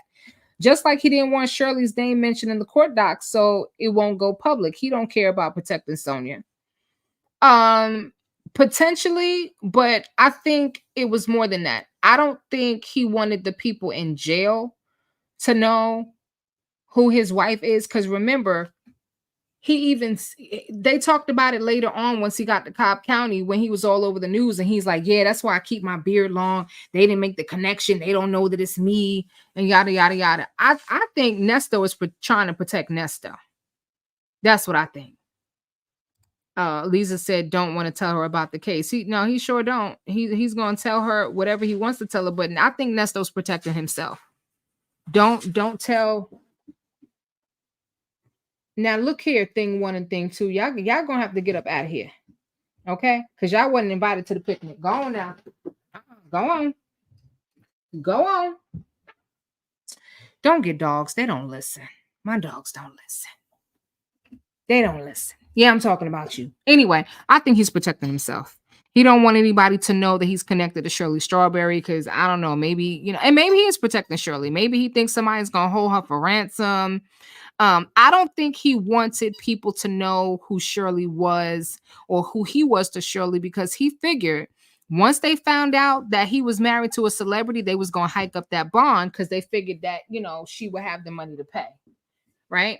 I think that's what it was because once the lawyer let slip or the judge let slip about Shirley Strawberry, if you notice from that time, he started blaming her. Yeah, because if it wasn't for who I was married to, I wouldn't even be in this situation. If I was married to somebody else, it wouldn't even be like this. Mm-hmm. Yeah, we have to get them together. Saying that. Okay. Yeah. Did you get no new outfit? Not really. I mean, I wouldn't call them outfits. I got a couple of things, that I have. We went to a concert on Saturday night. The chemistry concert? They showed it again? No, he got rained out. We couldn't go to that one because he got rained out. Oh, where y'all went this time? Shirley, I'm gonna give you a piece of advice. Nesto wants you to sound like you down bad. You need to pretend like you destitute. He don't want to hear about you driving around town. He don't want to hear about you shopping for clothes, even if you just got yourself a shirt and one little outfit for the concert. He don't even want to hear about you going to concerts. All right, that girl repping BK New York said, nah, that's why he made Erica play lawyer to protect Shirley from the tabloids. Remember, she was already on TMZ about evictions. Well, if he was so concerned about protecting her, why didn't he protect her by paying that rent? Because he had to have known that those evictions were going to get out in the tabloids. I mean, when you're a celebrity, nothing is secret. They follow you everywhere.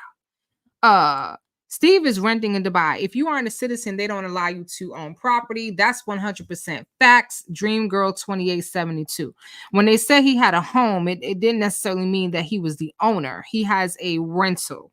He doesn't own property in Dubai. Steve Harvey got money, but he ain't got that kind of money. Okay, they don't allow you to just go in Dubai and buy a property like that. And those who move to Dubai, who get special permission to live in Dubai.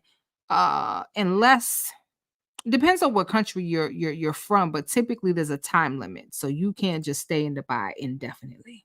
And that's true. They made the bond too high even for Shirley. They never wanted him out. Show did. Nesto already had her on TMZ. Yeah, I mean he wasn't concerned about protecting her then. Maybe you should have been paying that rent so y'all didn't get evicted. But again, I think it was more for his own protection because he knew that if the courts found out that his wife was Shirley Strawberry, they was definitely going to take advantage and try to hike up that rent. That's what I believe. All right, I'm going to let this play because I want to get to the Dominique part. We went to see Silk and Joe. Oh, that old. And I didn't really want to go to that. Yeah, I didn't really want to go to that, but I mean, it was fun. It was fun hanging out with Tosh and Ronald, and her family was here, so we did that, and it was fine. Okay, y'all went in the bar. We were where we were before. Oh, they must have some season there. Huh? They must have season seats to go to the same spot. No, they just go early enough where they grab the spot. Oh, okay, I got it. Yeah, like they did before. Yeah, just like they did before. No different. Okay. Yeah, but it was cool. It was fun. So you said you had called BC there, or he called you? I called who? Yeah, I called his office. He's in court. Yeah, called his office. Yeah. He's been in court. I guess he's on a case. But I'll call her. I can call her again when I get off with you. I'll call her. No, you ain't got to call. And Lamont. Oh, okay. Lamont said no, you ain't got the call. Why not? Why she ain't got the call now? You was hassling her to call the court before to find out about a bond, but now you don't want her to call the courts. Why not? Calling too. Okay. Yeah, you ain't got to call because I know I ain't going to the next call next week. That'll be about 3 months. Yeah, that'll be 3 months. Yeah, so I already know. So I got it. But I'm gonna call you back about an hour, love. Be careful out there, pay attention. You know I got to say that. I know you do, honey. I know you do. All right. Seems like and she's doing great. I talked to her earlier. She's coming up on her 1 year anniversary. She's coming up on her 1 year anniversary. Oh, okay. That was quick. Dang. Very much so. Time waits for no one. Dang, that is quick. It sure is right. Time waits for nobody, Nesto. That means everybody is going on about their life and about their business. Nesto had a change of heart. He said, wait a minute. No. You don't need to call the courthouse. He don't want her to call because it's probably something she was going to find out that he didn't want her to know. Okay. Yeah, very much so.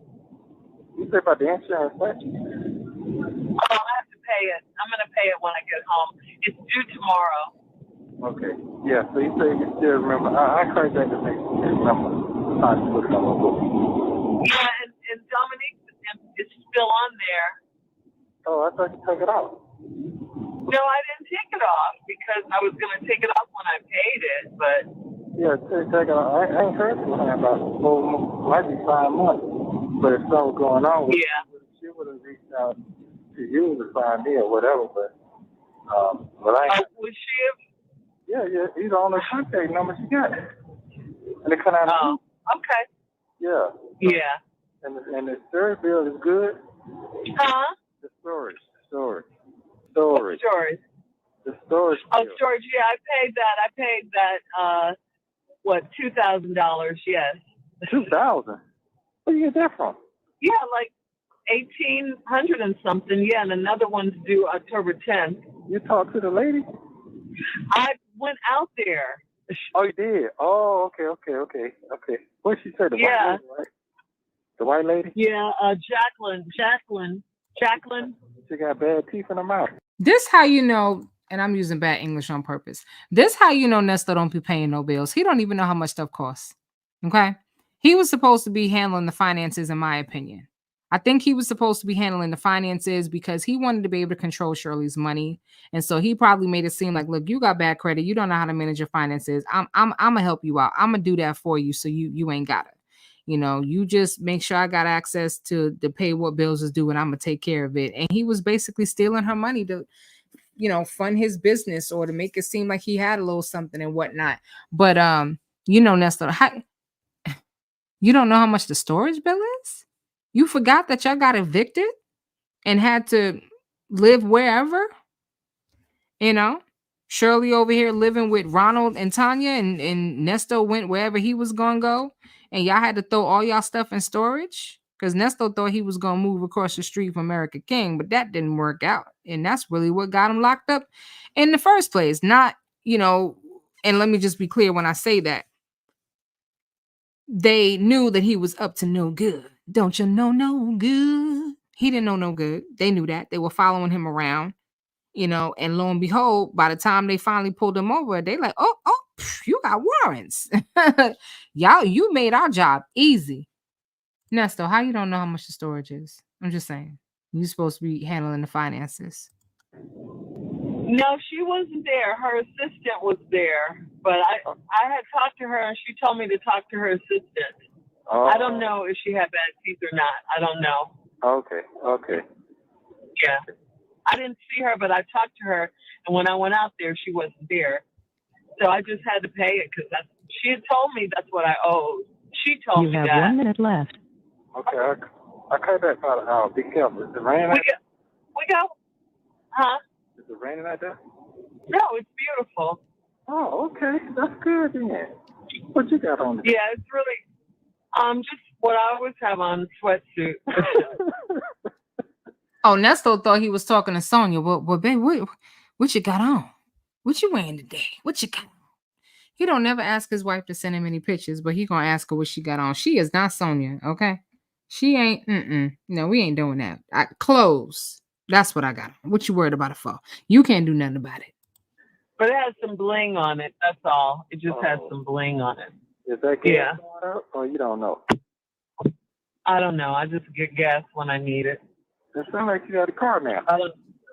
No, I'm stopped. There's a lot of traffic right here. It sounds like you out the car now. It sounds like you're driving. You're driving because it sounds like you're driving. Did you reach your destination? You out the car now? Damn, Nesto. You got to track her every move. Why don't you just put an air tag on her car and you know, maybe you can find a way to monitor that, you know, from jail.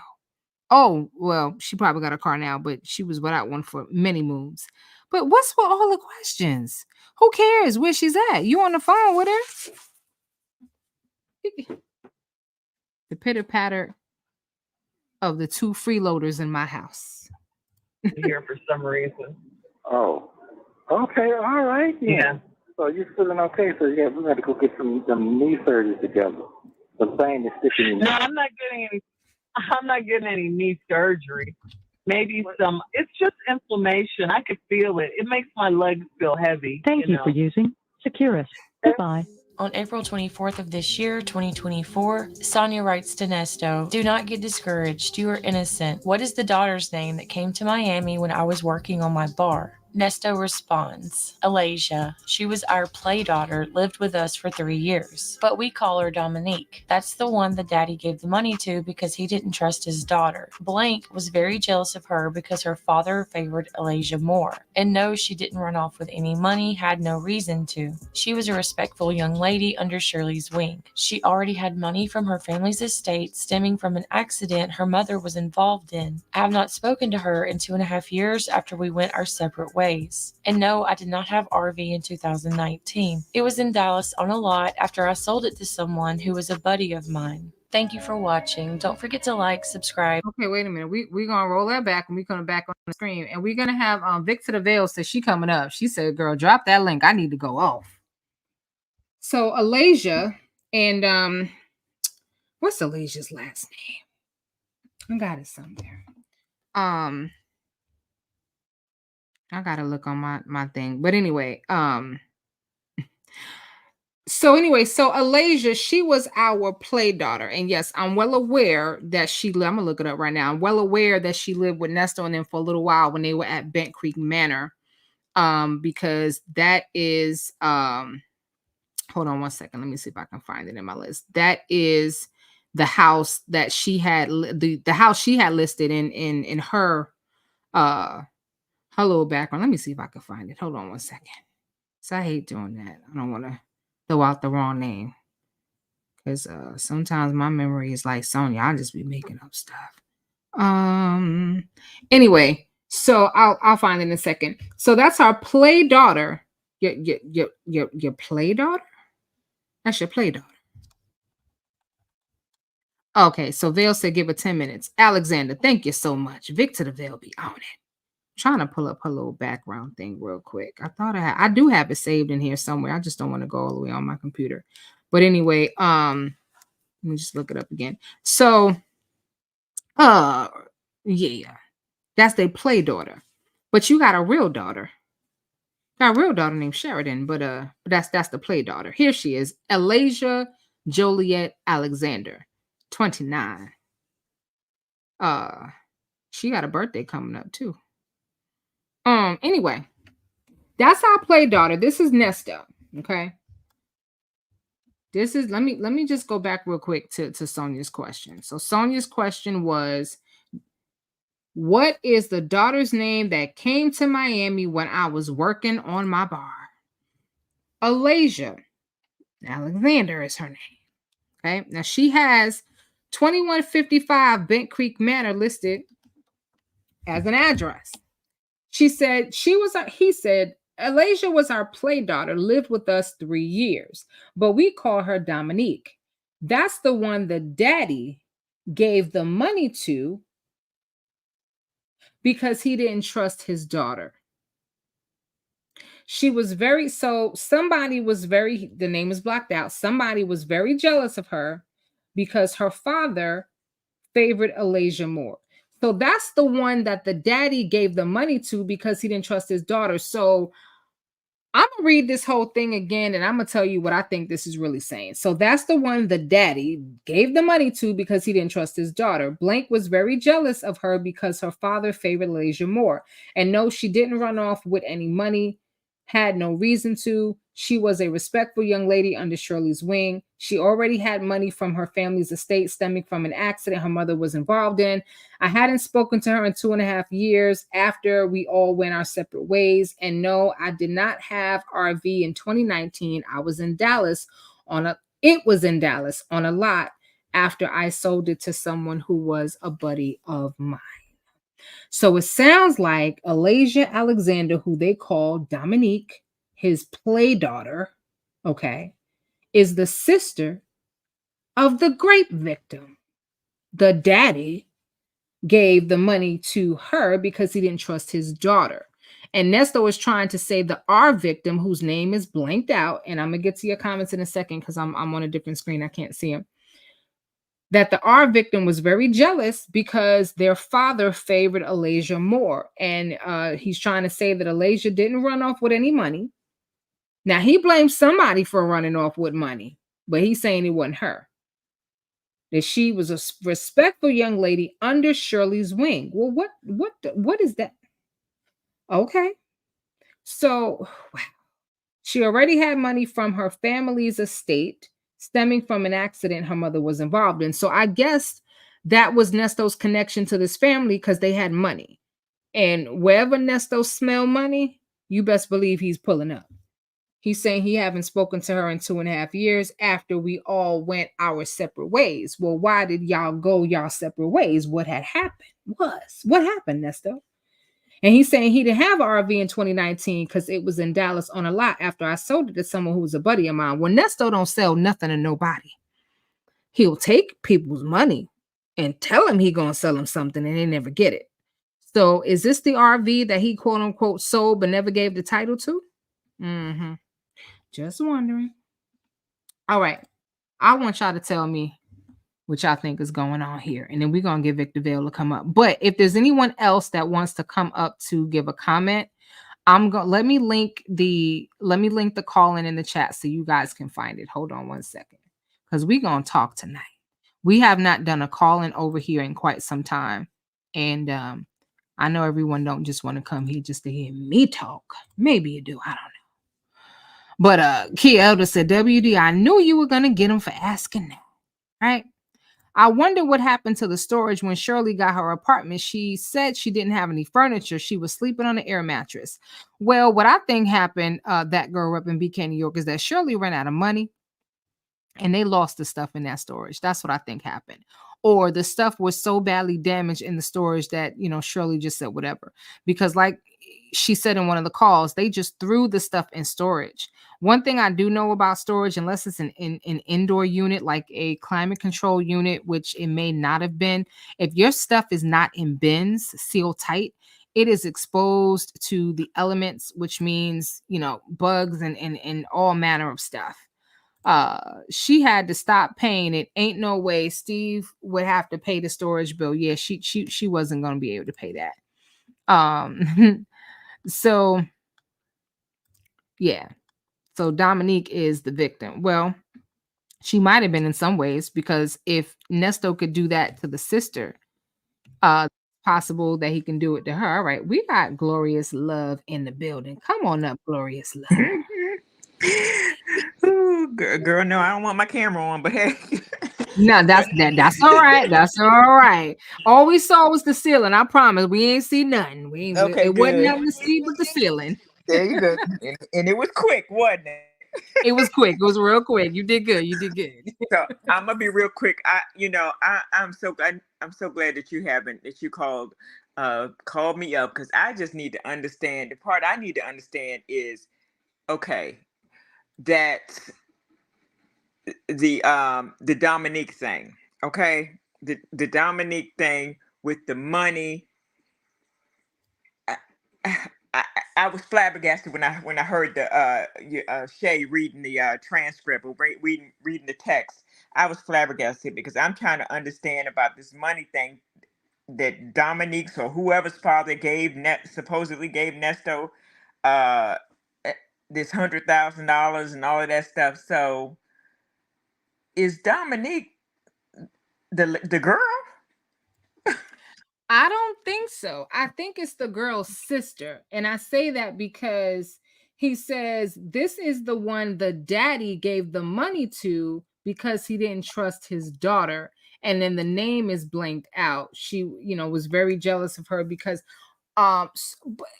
because the victim's name, I don't believe the victim's name is Asia Alexander. They let her name slip a couple of times, and I don't believe that that's the name. J Vickers 67 said, I thought the same thing. The other redacted name is in the text is the great victim. That's what I thought. I think the redacted name, because we found out some time ago that that Dominique was Alasia Alexander, because of the victim's statement and because of where her name appeared. But I believe that she is the sister of the rape victim. But and that's how it's always said that he got the 100,000 from the dad.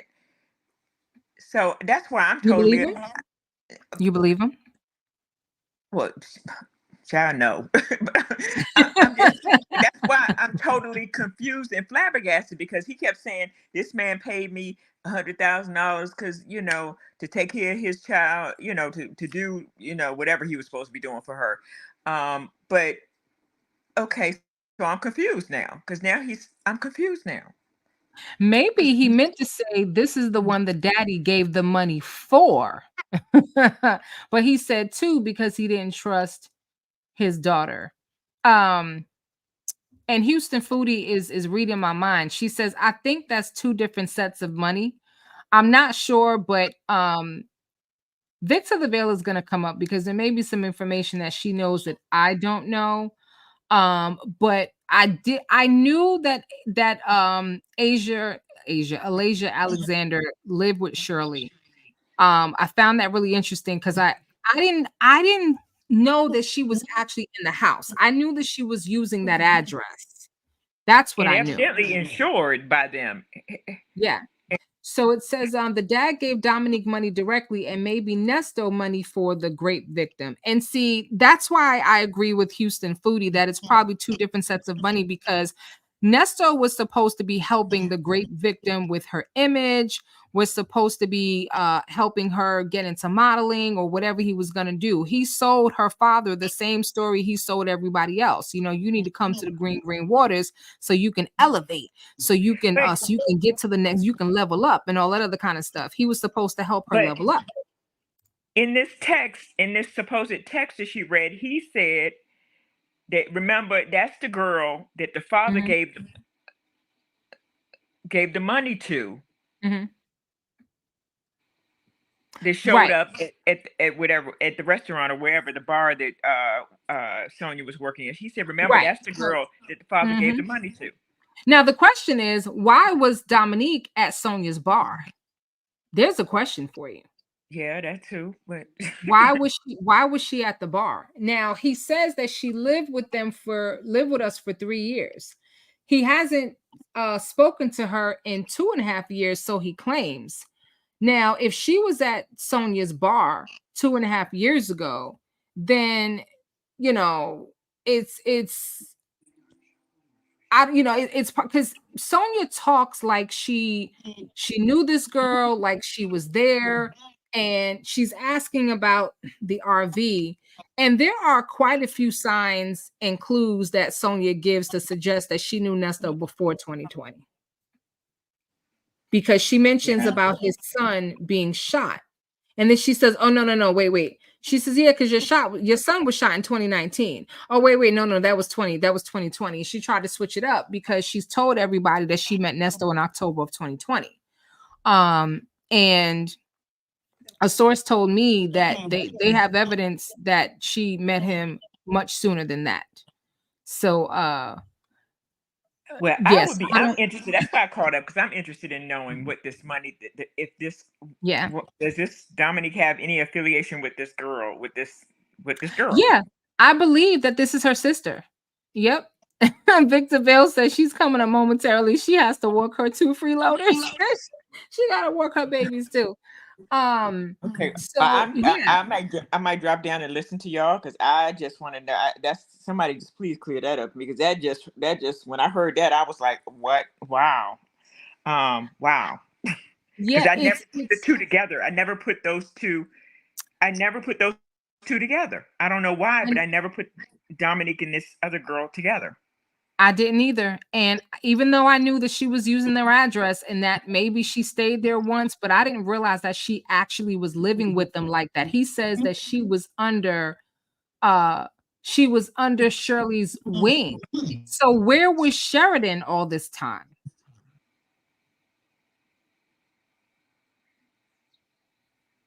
Was Sheridan in the house at the same time that this young lady was in the house?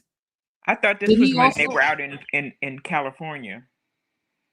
No, this is the home that they lived in Alpharetta. This is the home that I believe this is the home, because that's the house that she has listed. Let me see if there's any other address that she has listed that would tie her to California, because it did not come up in her background. The only address that came up that connected her to Shirley is the 2155 Bent Creek Manor, and I have to go back and see when they moved into that house, because I believe that is the house that got him into trouble, where he was not trying to pay rent, and he got Erica King to fill in as a lawyer for him, and then they eventually got caught. So Victor you the Veil mean says, go ahead.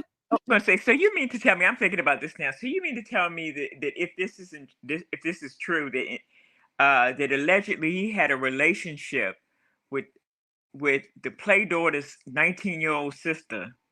What, that makes him look even worse. Yeah, and the thing is, this young lady is 29 years old now. She's turning 30 this year.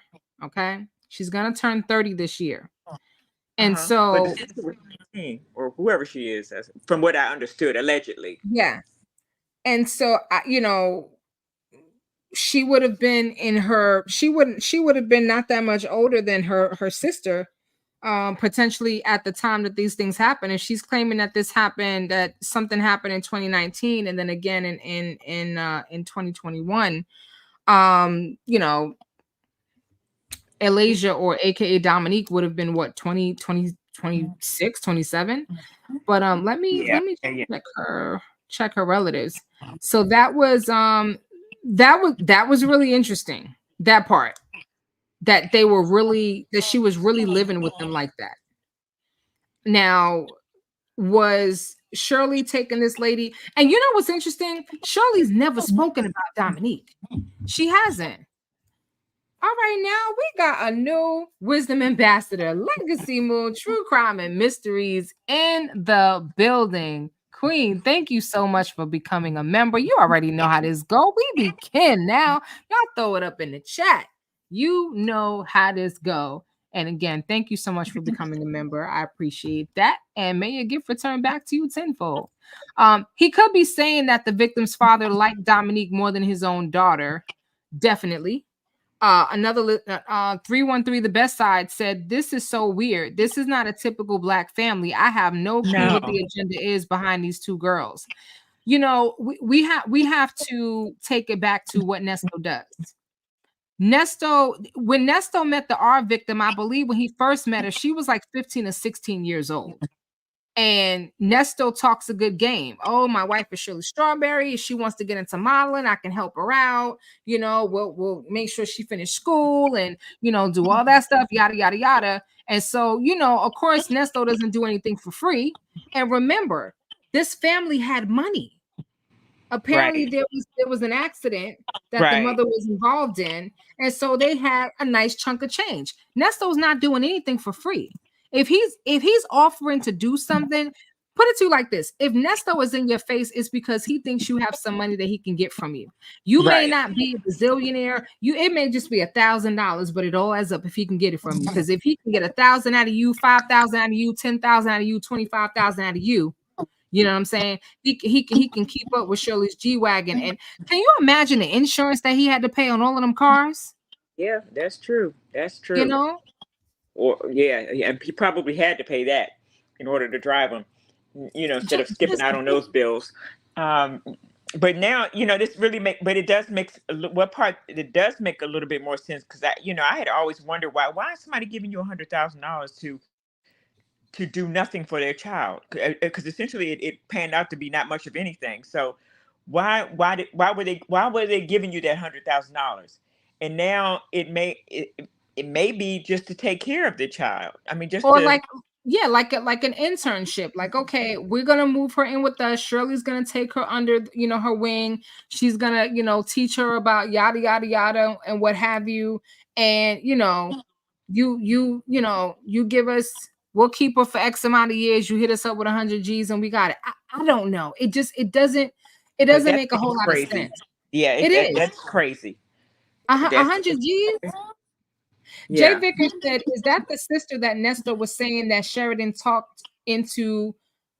talked Sheridan into writing a statement at court? Did Elijah write a letter to?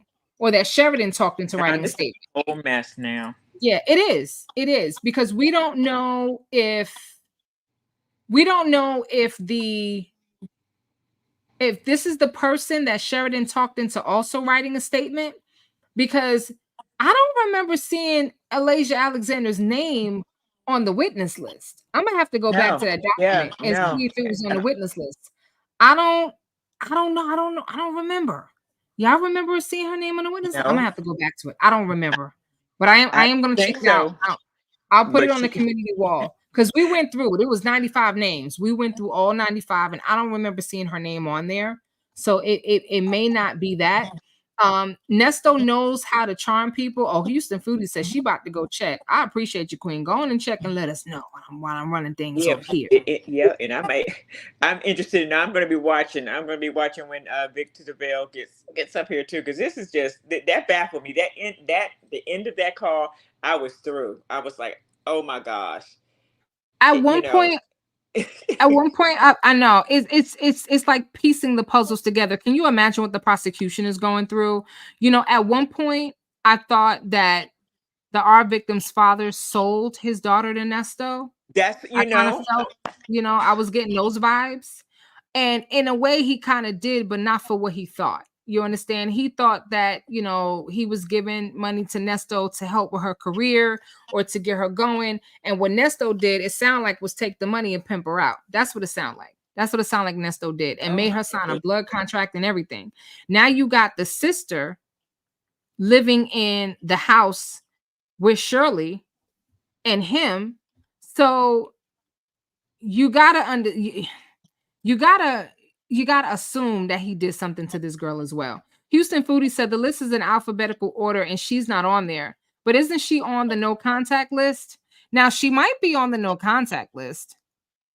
She might be, because she was listed as a victim. If you remember, when Gail Bickham wrote all those checks, remember she wrote a $20,000 check to Danielle Diamonds, which ended up being a down payment that Nesto used for Shirley's ring. Again, I don't know for the life of me what she thought she was paying for with Danielle Diamonds, and why she didn't call these people and say, yeah, you just got a $20,000 check from me. What is it for again? But she didn't. She also wrote out a $6,000 check that went to Olivia Washington, who was one of the victims who Nesto stole her Harley, because Nesto stole 2 Harley Davidsons. So I think she had the blue Harley Davidson that he stole. And then there was another check amount that was written out to Asia Alexander. So that's how we found out about her name. Victor DeVille said, and if my theory is correct, that means Nesto had his girlfriend living with him and passing her off as a mentee for Shirley and getting rid of Sheridan. Oh my God. Oh my God. And Jay Vickers followed up and said, remember, he said Sheridan talked one of his daughters into writing a letter. Which daughter was he talking about? No, Alasia is not on the list. I was just asking to just finding out about Alasia on the insurance. Right. And she was on the insurance for what? For the car? Or are you talking about their life insurance? What insurance was she on? Y'all know what insurance was which insurance we talking about? I think they just mentioned insurance. I have no idea. Yeah. I think it was the sister / victim that got with Sheridan. Well, it's possible because here's the thing. This young lady is living with Nesto. We know Nesto likes him young. Okay. She living with Nesto. She's got to be about 25 years old at the time, 24, 25 at the time she's living with Nesto. Now, if Nesto did something to her and her and Sheridan were comparing notes, Sheridan might have told her, you need to let him know what's going on. Oh, we got Victor the Veil in the building. Glorious Love, you are more than welcome to stay in case you want to chime in. If you want to drop down a little bit, and then I may stay yes, a little ma'am. bit. Then when you see me go, that's what yes, happens. ma'am. All right, I got you. All right, Victor the Veil. What you I think, and I have thought ever since I read these text messages, I don't, we know that Dominique is there's a likelihood that she's the unindicted co-conspirator because she was doing a lot of some of the secretarial work for Erica King, the attorney. She was the communication between that house that they got evicted from, that got him in trouble, that finally got him in trouble. The point of communication was Dominique's email. That's right. Everyone said, "Oh, it was his daughter named Dominique," or "Yeah, I met with somebody named Dominique," or "Dominique, I gave her." Remember, Gail Bickham gave her car to Dominique and the title. Right. So I think she's the unindicted co-conspirator, but what I really think is that she was Nesto's girlfriend, and that he had her living there, having Shirley pay her insurance, and maybe she was kind of hip to it, maybe she wasn't. But it sounds maybe she didn't know. Maybe she didn't know. So let me ask you something. Is Nesto implicating Shirley here? And I'm gonna tell you why I say that. Often we've heard Nesto kind of allude to the fact that Shirley knew some stuff. Remember the call where Nesto said, well, I had to sacrifice myself so that I had to die so you could live. I had to sacrifice myself. And she was like, wow, that's deep. He just said that she was a respectful young lady under Shirley's wing. So if she was involved in this fraud stuff, but she was under Shirley's wing, that don't sound good. I think he posed her as like because there's how many women, just like Color Purple, there's not too many ladies gonna let their husband's stay up under their roof. So I think he would have to pose her as a mentee for Shirley and boost up Shirley's ego and bring her in as a mentee. And Shirley's never mentioned this young girl. So what was she mentoring her about? I personally don't, the way he was speaking to her and the way he drills her, I think that it's more, he had a lot of control over her. He had a lot of control over her. Those questions that he asks would break somebody down. They would kind of cause you to snap or just give up.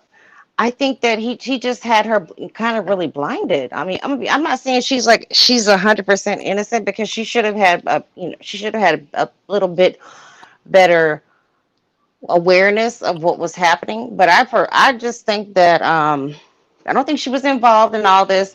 There's some sort of he's a confidence man, and I think that he uses the young ladies because that's easier for him to use. Because he can manipulate them. He can manipulate them, and he's probably a very sexual person. He's probably into some kinky stuff, and a lot of young ladies aren't into that, and he'll just push the limits with them there.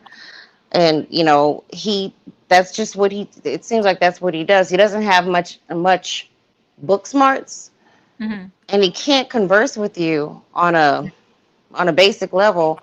So he just learns you, and he learns what your weaknesses are, and then he also uses the sex. So my belief ever since I, found out when I read that text message, when the text messages were first released, she was our play daughter and under Shirley's wing. It makes it sound like Shirley's some sort of madam or house mother.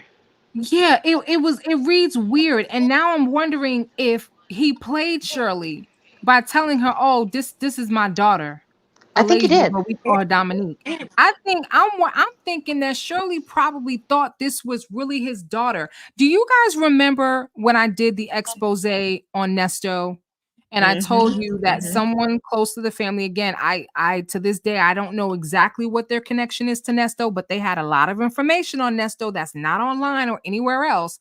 And what this person said was he passes these women off as his daughters, right? Because oh God, what is this lady's name? Something Jackson. She's one of the young ladies that appears in, let me see if I can pull up this picture, that appears in the in a photo with him, and she Yeah. has a feminine product business now. Oh, And I he know was who you're talking about. yeah, he was calling her the I'm gonna find it. He was calling her the daughter. And I had used this picture when I was talking about Nesto, and then the person reached out to me because they wanted to set the record straight, which I appreciate. And so, but that's what this person said. He that's what he does. He passes these women off as his daughter, but what the person told me was none of these women are his daughter except for the one the little one on the left who is Laverte, is what they were saying. And the Right. other one who has her own business is not his daughter either. And she was referring to, I think her last name is Jackson. I can't think right now. I can't think of her name. But anyway, so it's not too far of a stretch to, here we go. I found the picture I'm looking for. It's not too far of a stretch to basically say that Shirley may not truly have known. She just may not have known. I don't think she knew at all. Where So was the sister staying though? Where was the sister? The little, so there was sisters. So where was the sister staying? Alasia, aka Dominique, was living with Shirley, and And what about again, her sister? I don't think that was her sister. I think that's somebody else he took under his quote unquote wing. From my understanding, she was living in an RV. I believe she was living in that RV because Nesto's made some comments. He's let a few things slip. The picture that I have on the screen. So the young lady in the middle, that's Laverte. That's actually his daughter. And she She looks looks like like him. Yeah, she this looks like. young lady here on the left has not been identified. Is this Dominique? Don't know. I'm gonna show you another picture of this young lady because there's a picture of her in his barbershop. Now, the other woman on the right that you see is not his daughter, but there's a video. Rest in peace to his Instagram, but many of us have it. But there's a video where they're sitting down and they're all talking, and it's the same. Here's another picture of her. It's the same time frame that this picture's taken, because if you look at the green chairs, do you guys remember the video with the green chairs? Okay, they were sitting probably in one of these chairs right here up front. So this young lady that's closest to on the left side, this is her. This is the same person. We have not been able to identify who this is. So it's possible that that's Dominique. Don't know. But this woman over here on the right, that's her. That's not his daughter either. But he calls her his daughter. You guys remember when I had put up the video of her in the car with him, and he was talking about, her boyfriend and whatnot and yada, yada, yada. And she's like, we're going to have this kind of conversation. And I said, for me, it sounded like a weird comment, like you sleeping with him too. It sounded like a weird situation. But yeah, Nesto was up to no good. Somebody said, I think that's Dominique. Let me get back to she's really pretty. Yeah. Hold on just 1 second. Shout out to June's Poetry King. Thank you so very much for the super chat. He said, you sisters are digging. I know y'all gonna figure this out. I'm just sitting back listening. Better than Perry Masons and Paul drinks. Funny. King, may your gift return back to you tenfold. Thank you so very much. I appreciate you as always. 313 the best side said there's always a child missing from his number of children. They, and that's the thing. The prosecutors didn't know how many children he had because there's all these women that he claims are his daughters. And this is what this person told me. He does this so that he can pass them off as his daughters to fool people. But at the same time, a lot of the times he is sleeping with these women. Yeah. Right. Shirley is not, Okay. you said it. Shirley is not going to allow just anybody into his house. But if he passes her off as his daughter, now he can get away with having his hoe in her house. But back to the other girl who supposedly he got the money from too, though. I'm trying to understand it. I'm really trying to understand. So it's two sets of money that allegedly, maybe two sets of money or something like that, allegedly. So the other girl, the supposedly 19-year-old that Sonya said allegedly he was in a relationship with, that he allegedly got money from the dad for. So what? That's what's baffling me. Georgia Peach 7777 has a good comment. She says Shirley is respected in media. So she was probably mentoring Dominique for the father, but maybe Nesto approached her sister and then the sister became a victim. Okay. That is possible. Okay. That is very possible. Now, so he's never really mentioned Dominique, right? Yeah, we're on these calls with Sonya. This is the only time that we've heard Shirley mention Dominique. And so it seems like Shirley was used to him bringing around daughters, quote unquote daughters. She had to be used to him bringing in a new daughter, every couple of years. And so maybe she just like, okay, my husband was promiscuous before he met me, and he just has a lot of kids. And that's why she was confused about how many kids he had. But I don't believe that the victim and Dominique are siblings. I really don't, because it's this, whoever the daddy is might have been close to Nesto. It might have been somebody he was running game with. They were doing some, because he keeps saying that the girl's dad is a gangster. He's a gangster. He's a triple OG gangster. Correct. So maybe they were running some sort of business, if you will. But he said Shirley knows the dad too. She probably met him. He implicates people in a way that he implicates people in ways that are not fair, because they can't even defend themselves. Okay, just because I met you doesn't mean I know you. Yeah. Correct. I said hello, I shook your hand, and that was it. Not, that don't mean I know you. I don't know anything about your business. I don't know anything about you, sir. I couldn't tell you what color your eyes are. So I just think that he was running game on everybody, and that's why he doesn't have anybody in his. He doesn't even know the truth, because he ran so many cons, including his wife. And how do you keep up? How do you keep up with the lie? And why is it that not only is this the first time that we're hearing about Dominique from Shirley, but I don't think we've heard about Dominique since then. And remember, Dre talked about Dominique too. And didn't Dre make a comment about Dominique and refer to her as a hoe? Or am I getting confused when he was talking about Sonya being up in the RV and carrying on? I feel he did say he said Dominique was they referred to her as being crazy. They said she was crazy, and I guess he must have had Dre messing with her too, because he was saying, because that's why I forgot about that. You're right. So he was like, because this was the call when Nesto was trying to hook him up with Sonya's sister. Right. What's this? Phyllis? No. God damn it. What's the sister's name? Trisha.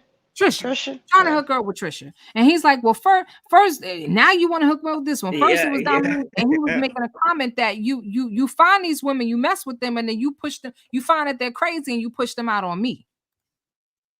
That was Dre getting hooked up with Dominique. Interesting. Yeah, so that's why. Okay, that's what I forgot about that. I forgot all about that. He did say that, and so he was messing with her. But that's so crazy that he'd have Shirley paying her insurance, letting her live, letting his mistress, one of his mistresses, live in the house with his. I don't think she. Shirley couldn't have known. Listen, Shirley thought she was living her best life. Think about what he was doing. He was driving Shirley around like he's driving Miss Daisy. She's sitting in the back smiling and waving her hands. That's my candy cane, cotton candy. That's my cotton candy, my candy apple. Let me get it right. Okay. Driving her around, making her feel special. She's got a $200,000 ring on her finger. She's got a $200,000 car that she's driving.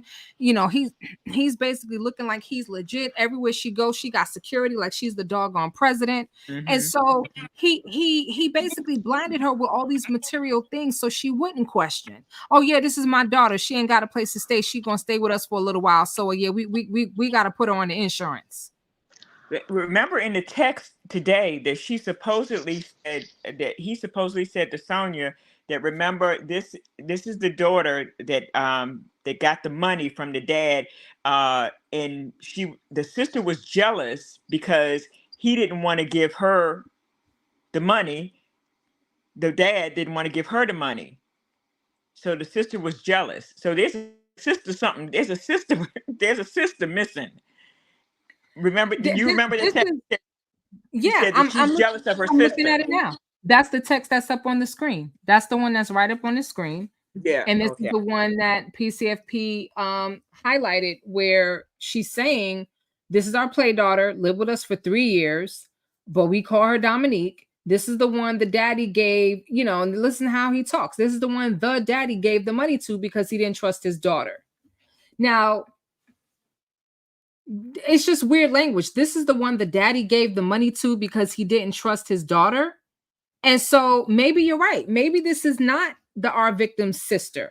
Maybe this is just someone that they were close to. I mean, remember, Nesto's running game. He's running an operation. He has Dominique running interference in just about all of his scams. Everyone pretty much has implicated Dominique or said that they dealt with a Dominique. With Dominique, so yeah. Very interesting that she's not on the witness list.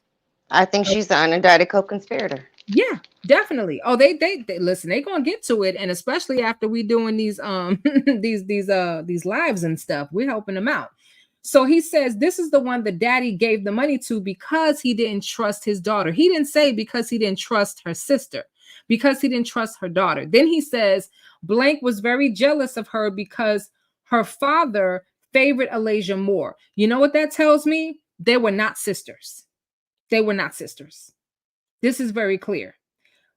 For whatever reason, maybe Nesto brought Dominique around them and decides that, you know, all right, I'm gonna let you handle the money.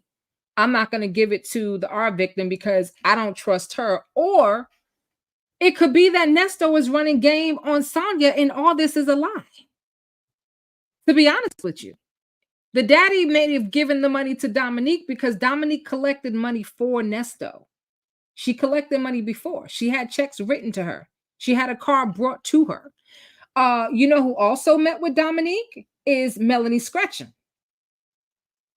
She also met with Dominique. That's the teacher that had the special needs son, whose car our victim ended up with. Isn't that interesting how this all comes together? So our victim and Dominique definitely cross paths. Yeah. And cross paths with that family.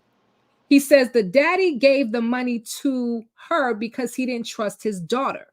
The daughter was very jealous of her, meaning Alasia, aka Dominique, because her father favored Dominique more.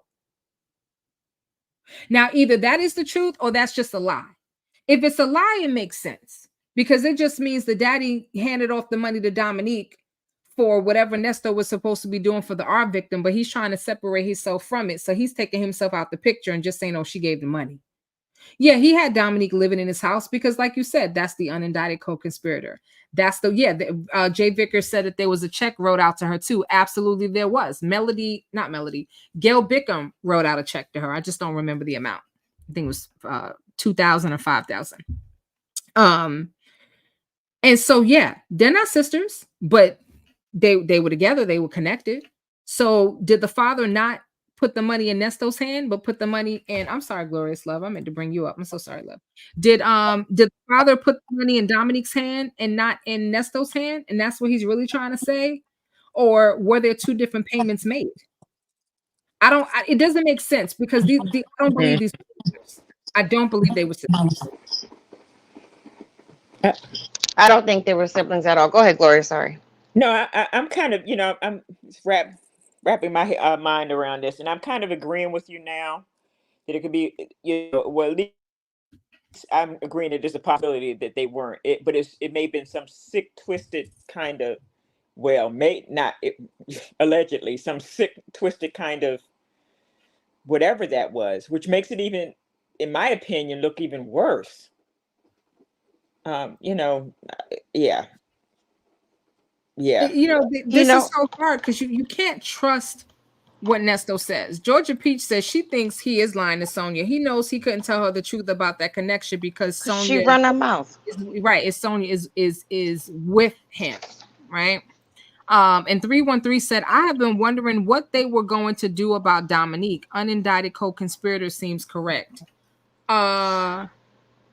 You know what it sounds like to me? It sounds like how pimps run their establishment. Yeah.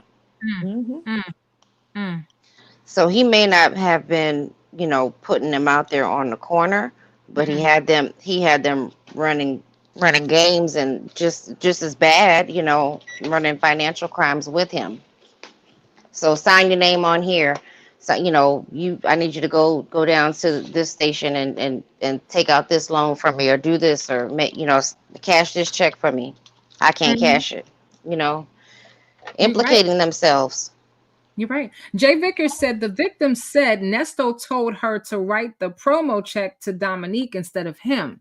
And if that's the case, then Nesto is lying to Sonya right here. Wow. And just telling her whatever's clever. And somebody says Sonya's next. 313 Best Side says Sonya next. She next. You next. The upper room. Anyway, she's next. If the victim did write the promotion check, whatever money she was paying Nesto to help with her career or to help her, be famous or get somewhere, write it out to Dominique instead of him. Because think about it. This makes sense, and I'm going to tell you why. When the R victim was driving one of Nesto's cars, and the story apparently is that the mother was running a PPP loan scam. They came after the daughter while she was trying to get her hair done, beat her up, trashed the car, and Nesto was taking the car to Dodge to be repaired. But the check wasn't written out to Nesto. The check was written to this Dodge place by somebody else from some other bank. And see, that's the thing. Nesto never puts anything in his name. None of these checks are pretty much in his name, other than the payments that he made. Glorious Love, we're getting a little feedback. I'm just gonna mute you for just a second. Other than we know the payments that he made from his SunTrust account, but anytime Nesto was involved in something that was shady, he wasn't having checks written directly to him. If you notice, he wasn't even really dealing directly with these victims when the transaction took place, and he probably did that so that if he ever got caught, in his mind, he thought that was going to keep him safe. I don't think Nesto was even thinking that a black man would get hit with a RICO, because think about it. Think about when the RICO was started. That was for the mafia. Mafia got hit with RICO. You didn't see the average. Now we're here in Georgia. They hitting everybody with a RICO. Diddy about to get hit with a RICO. I'm just saying. But that's a very interesting thought, Jay Vickers. And not even a thought. I have to go back to, or if you let us know where that information is, where we can find it, because I either wasn't aware of it or I forgot it. But anyway, so this is interesting, boy. I tell you, and I know Phone Calls from Prison has more. She's not going to drop everything all at one time, which she should not. Give it to us in bits and pieces. Keep it going as long as possible. But she did say that she got some of the calls, not all, which suggests that there are more. Now, I'm just wondering if this text is embedded in that first bulk of text messages that we received. And as a matter of fact, where's my binder? I'm just going to look it up right now. Sorry, y'all, about the noise. So I actually printed it out because sometimes I just like paper. And I started taking notes and everything. I mean, I feel like I'm the lawyer. Hold on one second. This is April 24th, 2004. Let me see if I can find this bad boy because and I might have took notes on this already and just didn't get a chance to report on it because I got sticky notes everywhere. Where is it? April. That's why I miss having a job where I can print. That my job went completely paperless, so we can't print anything out.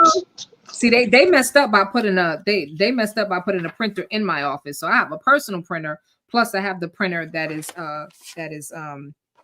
in the main area for everybody to use. Okay, what was the time again? 21:39. Hold up. Wait a minute. 21:39. I was getting to it, Paul. I was getting to it. Stop rushing me. I was getting to it. 21:30. And see, it's backwards. Everything is backwards. Here it is. Here. Oh, yes. Okay. So see, phone calls from prison redacted it, but what I'm looking at ain't redacted. So those of you who have those of you who actually have the file with the text messages, if you go to April 24th, 2024, 21:39. Now, I'm going to say this young lady's first name because Sonya and them have already said it 1,000 times. We don't know the last name, but her first name is Leilani. Okay. There's only 152 of y'all in here. So I'm just saying. So that's the R victim. So anyone who was wondering, is it the R victim? Is it not? It is definitely the R victim. And phone calls from prison did block out the last name, but we already knew it. So Asia Alexander, she was our play daughter, lived with us 3 years, but we call her Dominique. That's the one the daddy gave the money to. And I believe that the daddy did give Dominique the money because that was her job, is you pick up the money. Okay. So here's the thing. I need you to sell these drugs for me. But you ain't got to handle the drugs, okay? You ain't even got to be around that. I'm gonna get somebody else to do the drop. I just need you to pick up the money. So she was the pick up the money person because he didn't trust his daughter, period. Leilani was very jealous of her, meaning Dominique. So I'm gonna put it in there. Leilani was very jealous of Dominique because her father favored Dominique more. And no, she didn't run off with any money. She had no reason to. She was a respectful young lady under Shirley's wing. She already had money from her family's estate stemming from an accident her mother was involved in. So I guess he's talking about Dominique's background. This is not the same as what's happening with our victim's family, because remember Sonya said they're a crime family. So whatever money they had may not have been clean money. I have not spoken to her in 2.5 years after we all went our separate ways. And no, I did not have an RV, blah, blah, yada, yada, yada. So definitely this is the R victim. They are not sisters. And Dominique, it seems like, I think we can conclude after all this, okay, the jury is in, okay. I think the consensus is Nesto had one of his side pieces / co-conspirator living in Shirley's house under the ruse that she's his daughter. What's a play daughter? We playing house now, Nesto? What the hell's a play daughter? I've never heard of a grown man just all of a sudden adopting a play daughter. And then, I mean, it's one thing if you feel like you want to help somebody out who's in a bad way, but it sounds like to me he just used Shirley up and just used her like a dirty ball of tissue. He uses everybody. He's using Sonya too. She just doesn't realize it because she has an emotional need. Sonya is very needy. She's emotionally needy, right? She didn't have her father in her life. She didn't have her mother, right? She's mad at her mother because her mother dipped. So she doesn't get along with any women, right? She did have somewhat of a relationship with her dad when he was there, when he was not running to other households to have to give his time to his other kids, and when he was not dedicated to the I can't even think of the name, so I'm not even going to make it up, but that organization where the Jen was giving out the food and he was teaching construction and all that. So she had a relationship with her dad. Remember, she kind of spoke highly of her dad. My dad taught me everything I know. I know about, flipping homes because that's what my dad did, yada, yada, yada. But then her dad broke her trust, betrayed her and the family by having children outside of the marriage with other women, yada, yada, yada. And so she's looking for her dad in Nesto. She has found her dad in Nesto. Sonya's stuck. She's 55, but she's stuck. Whatever age she was when she was shot, or right before then, 18, 19, 21, whatever, she's stuck there. She never got out of that space, you know, because when you listen to her, she sounds very, very immature. She tries to talk fast and sound like she knows what she's talking about. She's trying to fake it till she make it, but all she's doing is faking. Houston Foodie said, wait a minute, who accused her of running away with the money? There was someone that Nesto accused of taking $750,000. You remember when I did the live and we were like 750,000? I kept rolling it back because we weren't sure if he was saying, you know, if he was saying whatever number, 70,000 or 750, but he claimed that somebody ran off with 750,000, one of his kids or whatnot. And maybe it was Dominique. Maybe Dominique did run off with the money, because how do you live with Shirley and I was going to say Shirley and Steve. How do you live with Shirley and Nesto for 3 years? And then suddenly we just went our separate ways. You just gone. And see that part. Go ahead. Go ahead. No, I was going to say that part, that when he says that separate ways part, it's like, okay, this sounds like either a con man and a con woman. They go off to run their own. They split like a partner in crime team. They're splitting up, or a pimp and his girl. Like she knows she's getting out of the game and she doesn't want to do it. But remember, they said that someone came on his Instagram comments and said, "What you left Dominique out in California." Somebody. Oh, go ahead. No, I was going to say, so I think he ditched her. He was done with her. He had used her up. Her name had probably got too muddy. Hot. Too hot. And it's possible that maybe she did run off with the money. Because why would he mention that? Matter of fact, let me go back, because we got phone calls from prison. I don't know if these texts are let me just see. So this one is from 2117, where she says, don't get, okay, so it is consecutive. Don't get discouraged. You are innocent. What's the daughter's name that came to Miami when I was working on my bar? My question is, why does Nesto give her all this information? Why is it necessary for Nesto to tell her all this? All he said is, what is the daughter's name that came to Miami when I was working on my bar? All he had to do was say Asia Alexander. He didn't have to explain who she was. And my question is, he's desperate at this time, though. Well, either that or he's trying to give Asia Alexander an alibi. Maybe. Because he has to know that they're monitoring these text messages. They didn't think we was going to get it, but he knows that they're monitoring these text messages and know that they're good for that. Just pulling stuff out of their ass so that, like, for example, Sonya's always talking about Nesto's health. Well, okay. She started off the call by saying, I thought you might have been sick. And he was like, what are you talking about? No, it was lockdown. He's like, yeah, I couldn't call you, or I had to get off the phone because it was lockdown. Oh, because I thought you might have been sick. Well, Nesto, how's your health? Are you taking your meds? Are you doing this? Because they thought that he was going to be able to run the same con that Erica. I'm not even going to say con because Erica King really is sick. But the same, whatever worked for her was good for the goose, is good for the gander. He thought he was going to be able to use that health bid to get out, not realizing that she really did have some health issues. Dr. Charles is in the building. How are you, Queen? She said, good evening. I am enjoying your channel tonight. I remember a phone call between Nesto and Dre. They were discussing Dominique and how Nesto tried to link them up to date. Right, because Nesto was pretty much done with her and he wanted to push her off on Dre, because that's what Dre says that he does. I'm just trying to figure out why it was necessary to put all this information in here when Sonya asked one question. What was her name? Who came to Miami when I was working on my bar? Why did Nesto send Dominique to Miami to go to Sonya's bar or to check out Sonya's business? And if that is the case, I would need to go back and find out around what time was she working on this here business, because again, they've been dropping clues as to how long she's really known Nesto. I'm talking about Sonya. Dr. Charles said, Dre said that Dominique was crazy, so it didn't work out, but they're still friends. Dominique was supposed to be Shirley's personal assistant. Okay. All right. Yes. See, that part. But he was messing with this girl, so he had this. I'll Had to. call it.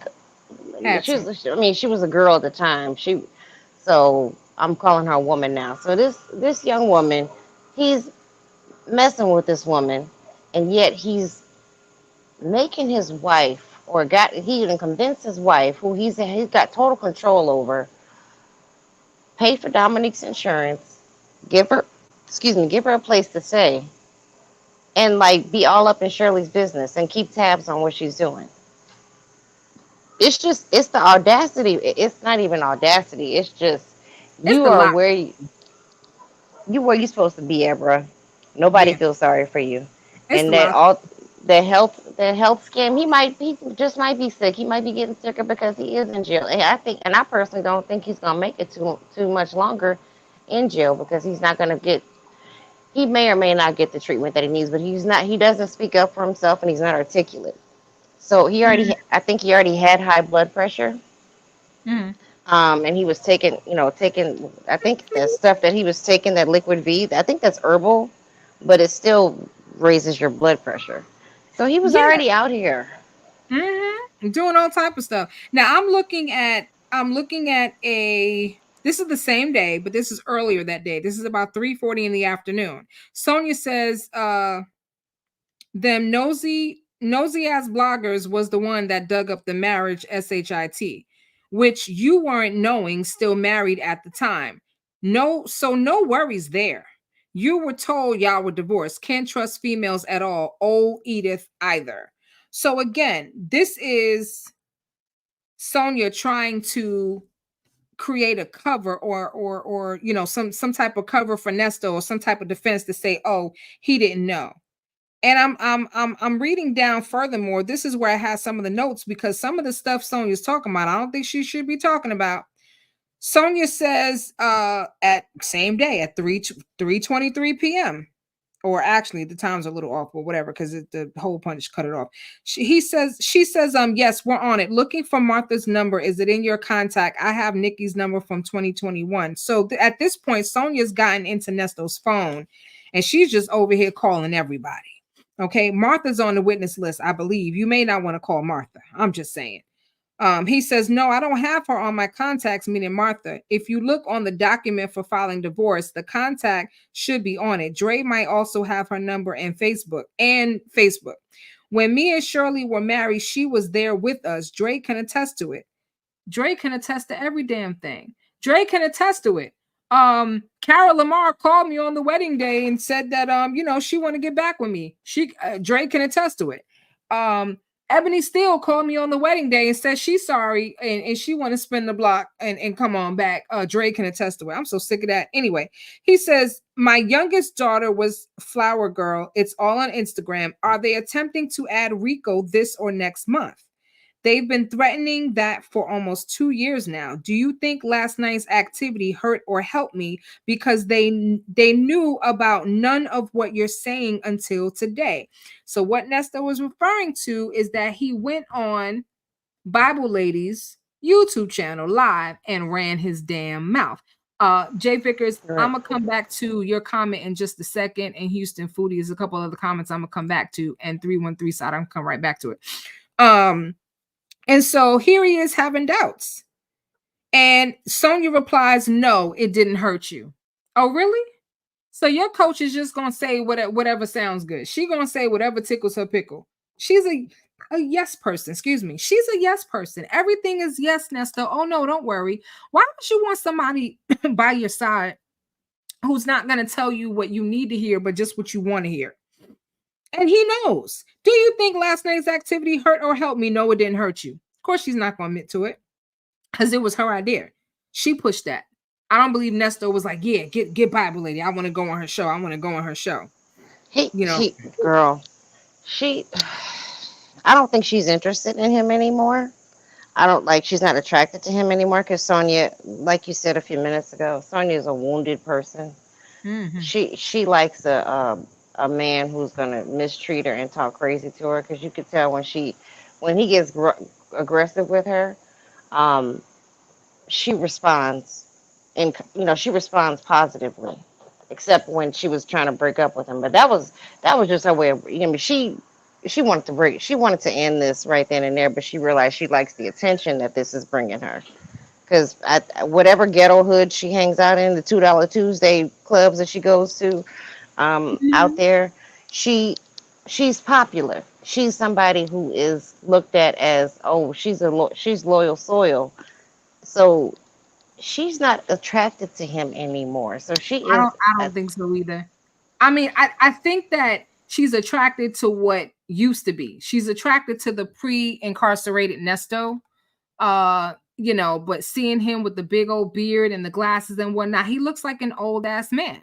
You know, she's used to Nesto looking a little bit younger, and she already said that she's not really into you know, older men like that.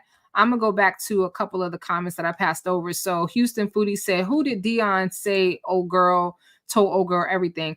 I believe that was the teacher that was, you know, clearly in a relationship with Nesto. He was taking her on trips. Sonya talks about it all the time. She says, "Oh, that's who you were messing around with when I couldn't find you." Or, you know, he was like, you know, whatever, trying to give her some excuse. And so she's the one that reached out to Shirley and said, "I need to talk to you about your husband," because Nesto took her car. Nesto took money from her to do work on her house, and the work never got done. Nesto took money from her, and when I say took money, it used her credit cards. Even if she authorized him to, it was the times where she authorized him to do something, it was supposed to be for her, money to be spent on her. He used her car for appliances that she never got. Then he decided he's just going to keep using her car to pay some of his bills, you know. And so she gave him $3,000 for a car that she never got. She gave him her car that was old, but at least it was drivable, that he gave to the R victim. She gave him money to do work on her house. She never got that. She gave him money for appliances. She never got that. And then she gave him $800 for 2% stock in his company. What company? And she never got that. So yeah, that she was the one. And Shirley got a number of those types of messages, but it's possible that Shirley was not monitoring her social media. It could have easily been her people, or, you know, someone else monitoring the social media. And I'm pretty sure people were telling her, "Hey, listen, you got people on here talking about your husband," but she might have convinced herself that they just want money. Because that's something Shirley would say, "Oh, that's not true. They're just trying to get money out of us." It's implying that there was some sort of fallout for him to say we went our separate ways. Yeah, that is a little weird. What do you mean you went your separate ways? This person lived with you for 3 years. You went your separate ways. And he said that she was a respectable person. Now, the question is, did Alasia Alexander, aka Dominique, know that she was being used in his scams? Or did she think these were legitimate business deals? And as, you know, the personal assistant of Shirley Strawberry, if that's the case, or whatever her role was under her mentoring, did she know that she was being involved in scams? She may not know. I wonder did Nesto ever get like power of attorney over Shirley, or have like get one of his women to get power of attorney over Shirley? If she played as Shirley's personal assistant and he was her butler, I would imagine that he would have thought ahead, or maybe Erica thought ahead, and getting some sort of signature to handle Shirley's business. Mm-hmm. Because I could see him doing something shady like that. And then also, I don't know if this is true, but I heard on the YouTube streets that her paycheck was going to his bank account. That Shirley's paycheck was going to Nesto's bank account? Yes. I would not be surprised, because I got the impression that he was controlling the money, because Nesto's not going to keep coming to her and saying, "Hey, I need 10,000 for this. I need 2,000 for that. I need 50,000. I need 100 grand." He was just spending her money. And she thought that he was spending her money paying the bills.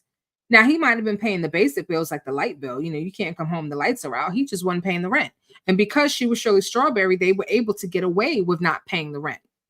Dr. Charles said, "Do you all think that Lamont may have been talking about Dominique when he said, 'Oh, girl, told Sonya,' said, 'Oh, girl, Sonya,' meaning it was Sonya, told old girl and Callie everything?" No, I believe that old girl told old girl and Callie everything meant that the teacher told Shirley, aka Callie, everything. Right? It wasn't Sonya. I don't think so. It's possible, but I don't think so. Because why would Sonya tell Shirley everything? Remember the call when Nesto said, I want you to call her and tell her what's going on. And she's like, oh, so now you want her to know what's going on with the case? And he was like, yeah, because I want you to tell her everything, the good news and everything that the lawyer said. And this was the same call where Sonya was supposed to be getting a visit from somebody, and we were trying to figure out, is she tricking? Is she waiting on a trick? Is she escorting? What's going on? We Was didn't that know. in the summertime of last year? Because that was around the time where he was really getting. Because I remember there was one call where Shirley supposedly called the lawyer's office, and it sounded like the woman said Sonya, like Shirley called the woman's name out, Sonya. But then in the summertime, he was really getting excited because Erica had gotten a bond. He got word of that, and Shirley wasn't, she wasn't really in communication with him. Hmm. So Well, was that? Go ahead. Sorry. um, I don't remember her saying Sonya, but I have to go back. I do feel like you're right that it was in the summertime, just because of how Sonya was talking about what she was wearing and yada yada yada. Houston Foodie said, but he said someone in California. I thought, remember, Shirley didn't sell her house until 2022. She sold that house in California in February of 2022. She sold the house for I think 400 and something or 500 and something thousand, and it ended up selling for more than double that. Can, And so, she sold it in a short sale, I guess, either trying to get some quick money to pay Nesto's legal fees, or well, no, what his legal fees, because that's he what I was wasn't gonna talking say. about him. It He sounded wasn't. like he was ripping her off on her house.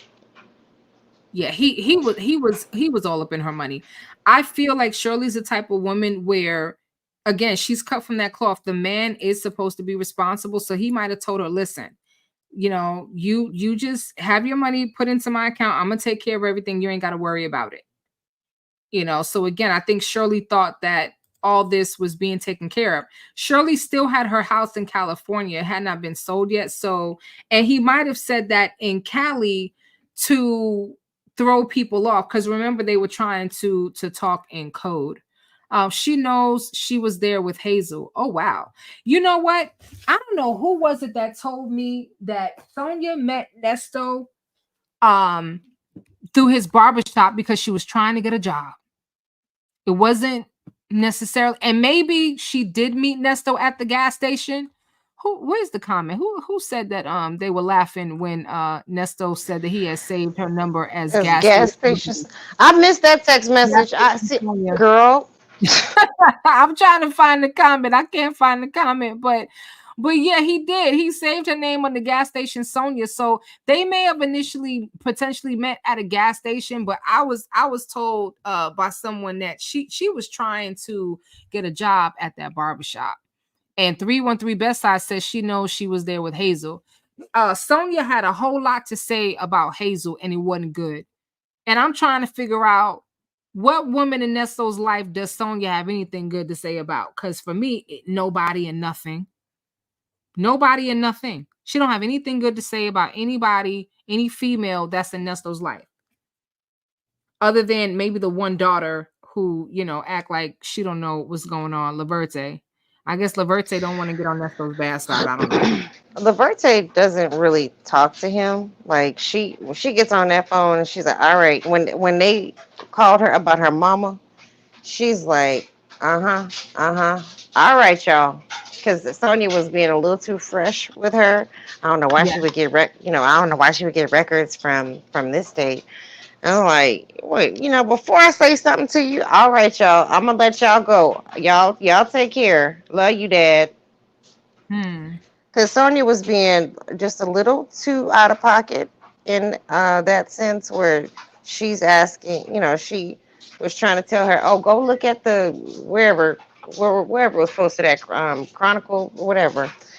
Go look here. Go look there. She doesn't have any respect for she doesn't have any respect for his kids. She doesn't have any respect for anybody, period. You're right. She doesn't talk to anybody with any sort of couth. Like when she was on that call talking about her business partner, Mm-hmm. or the man. She's supposed to be like essentially the project manager, and it Yeah. sounds like that man is cleaning. It sounds like he's cleaning money because I don't know why he would put it in her name. This is alleged. So Yeah. the thoughts and views of Vicky Vale have nothing to do with Wisdom's daughter. They're mine and mine alone. And these are just theories and my speculations. That's right. Listen, everything is alleged. We don't know what's what until the evidence is presented in court. We just giving our opinions and theories. Everything's alleged. I'm alleged. um, So go ahead. I'm sorry.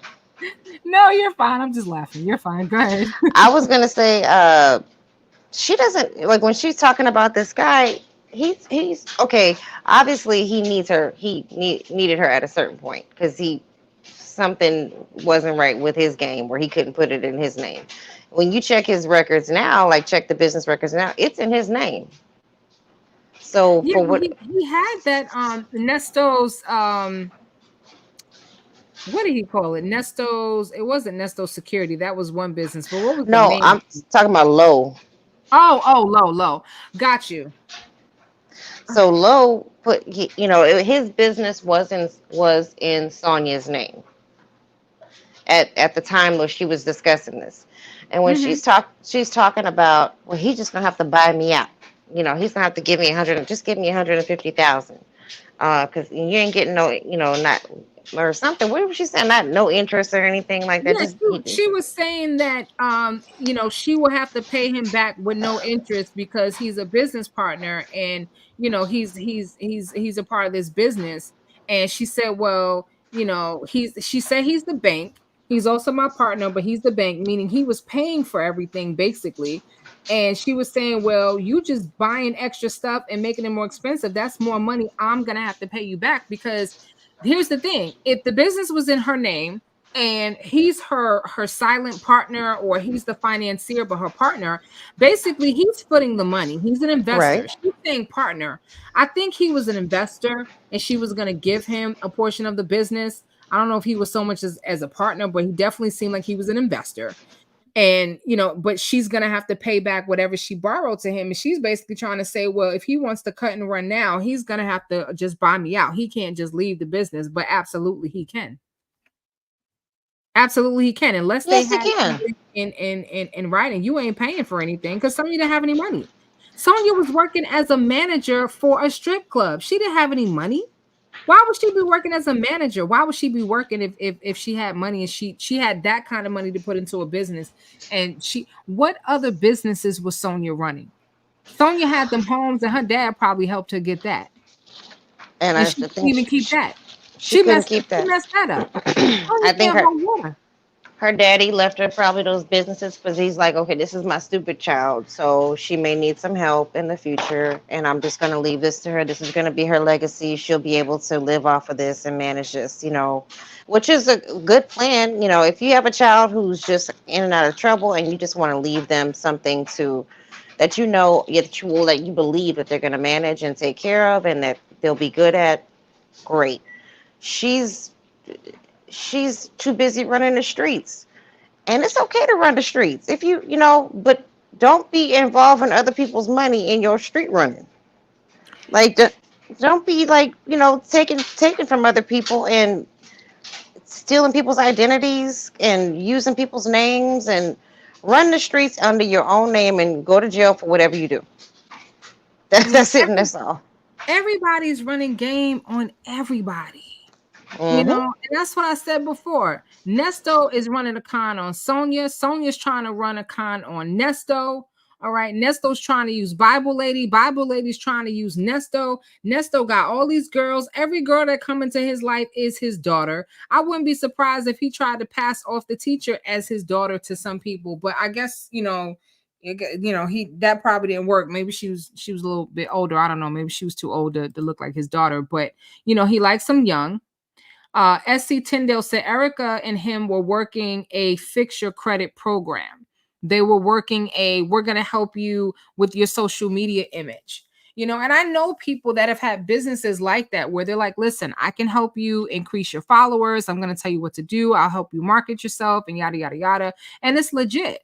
The challenge is that they were just taking people's money and weren't doing and making all these promises and nothing was done. Remember, the teacher met with Dominique. She met with Dominique and left her special needs child in the truck with Nesto. And my thing is, why was Nesto not in the meeting with you with Dominique? Dominique was supposed to be collecting the information for what she wanted on her social media page.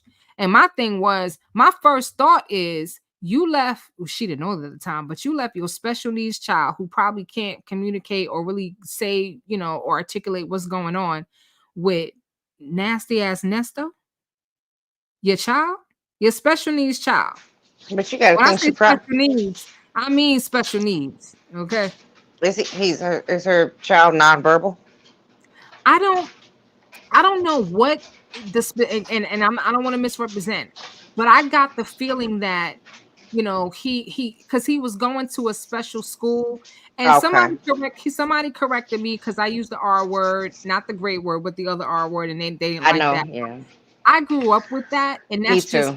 that's just how we talking about it. He rode the short bus, okay? And I That's know what I grew yeah. up with saying that too. I'm from Louisiana, so we Okay. kind of grew up, so, you know, and So, we don't mean no harm. It no, just that was the language that we had. We didn't have a lot of these politically correct terms that we have today, and I'm perfectly okay with using the politically correct terms. But just understand, if you hear me say something, that is the language that I was raised with. Because again, I think people forget how old I really am, although I sound like I'm really young.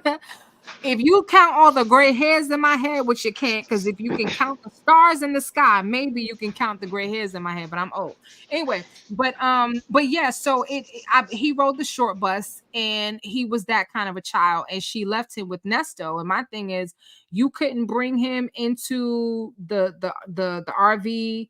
You, Dominique, and Nesto, and your son couldn't all be in the RV. What is Nesto? You don't know this man from Adam. You just met this man, and you leaving him with your child? What was Nesto doing with or to this child while they was anyway? Because that was the first thought that came to my mind. She left this man with who? So she's in the RV with Dominique. She's giving Dominique the money, and Dominique is supposed to be gathering the information for her Instagram, which she never got.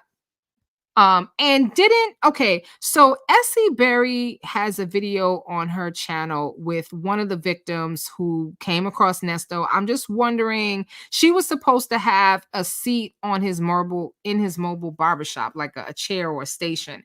And I'm trying to remember if she also encountered Dominique. But basically, Dominique was the work with the client and pick up the money. The question is, did Dominique know that this was all a scam? And that's what we don't know. Somebody said Dominique must have talked. I think she told Melanie or Gail something. And Sonya she was had trying to. Huh? You think so? I think so. Yeah. Go ahead. I'm sorry. Sonya was trying Yeah. to do what? So I'm just reading comments. Sonya was trying to flip houses, got the government funding for rehabbing, but never fixed the houses, then filed bankruptcy. Oh, so that was her con. Get the money from the government to rehab, but just don't do the rehab. Yeah, Sonya she don't follow through with anything, nothing. The only thing that she's managed to do is to visit Nesto every weekend, twice a week, and get there on time. Bible lady can't even be on time, but Sonya is there on time. That's the only thing that she manages. She don't want to miss a minute with her jail boo. Credit repair is illegal in Georgia. Oh, I didn't know that.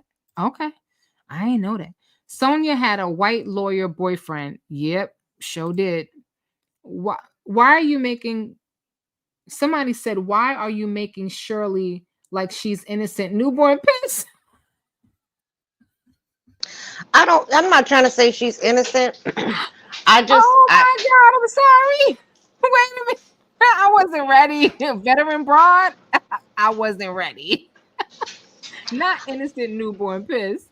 No, we listen, we go back and forth with Shirley, because Shirley's just, I don't want to call her an enigma, but she's just one of these people where she's good at playing dumb to the point that you forget that she ain't. You know, I think she turned the other cheek on a lot of stuff that she suspected. You know, and I got to look at her from her standpoint. I've been in relationships where I knew the man was up to no good. I knew he was doing stuff with other people, and I still stayed in the relationship because I didn't have hard concrete proof.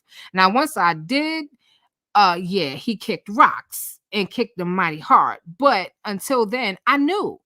And I could have just left when I knew. You know what I'm saying? Even though I didn't have the proof in front of me, something ain't right. Come on now. But she's married to this man, and she had to have seen a lot. But like Jay Vickers says, she may have had the blinders on. I approved this message that I don't think Shirley is guilty just of dealing with that bastard, that fat rat bastard. I don't know. I don't know. But here's the thing. Birds of a feather somewhat flock together. And I don't think Shirley is 100% a victim in this. I think maybe in the beginning, but your man was locked up how many times? He was arrested and he was in jail, even though he may have bonded out. But he got locked up how many times during your 8-year marriage? What did she say? 4 or 5 times? 3 times. 4 times? I thought it was 3. Or 3 times, and this was the 4th. So 3 times during your 8-year marriage. The man has a criminal history. So you done convinced yourself that he has turned from his wicked ways and he is a reformed man because Nesto's running that con. Shirley doesn't understand that she married a con man. And Nesto did what con men do. He lied. He manipulated. Okay. He put up a facade, smoke screen. Okay. That officer, who is now Detective Natalie Fields, told Shirley, you don't know who you married. And Shirley claimed that she did. She didn't know who she married. I'm just saying. Going to jail several times in the first couple of years of marriage, being evicted 5 times would give me a clue that he's up to no good. And she stayed for what? So she could keep up her image? So she could, look like she had this perfect life?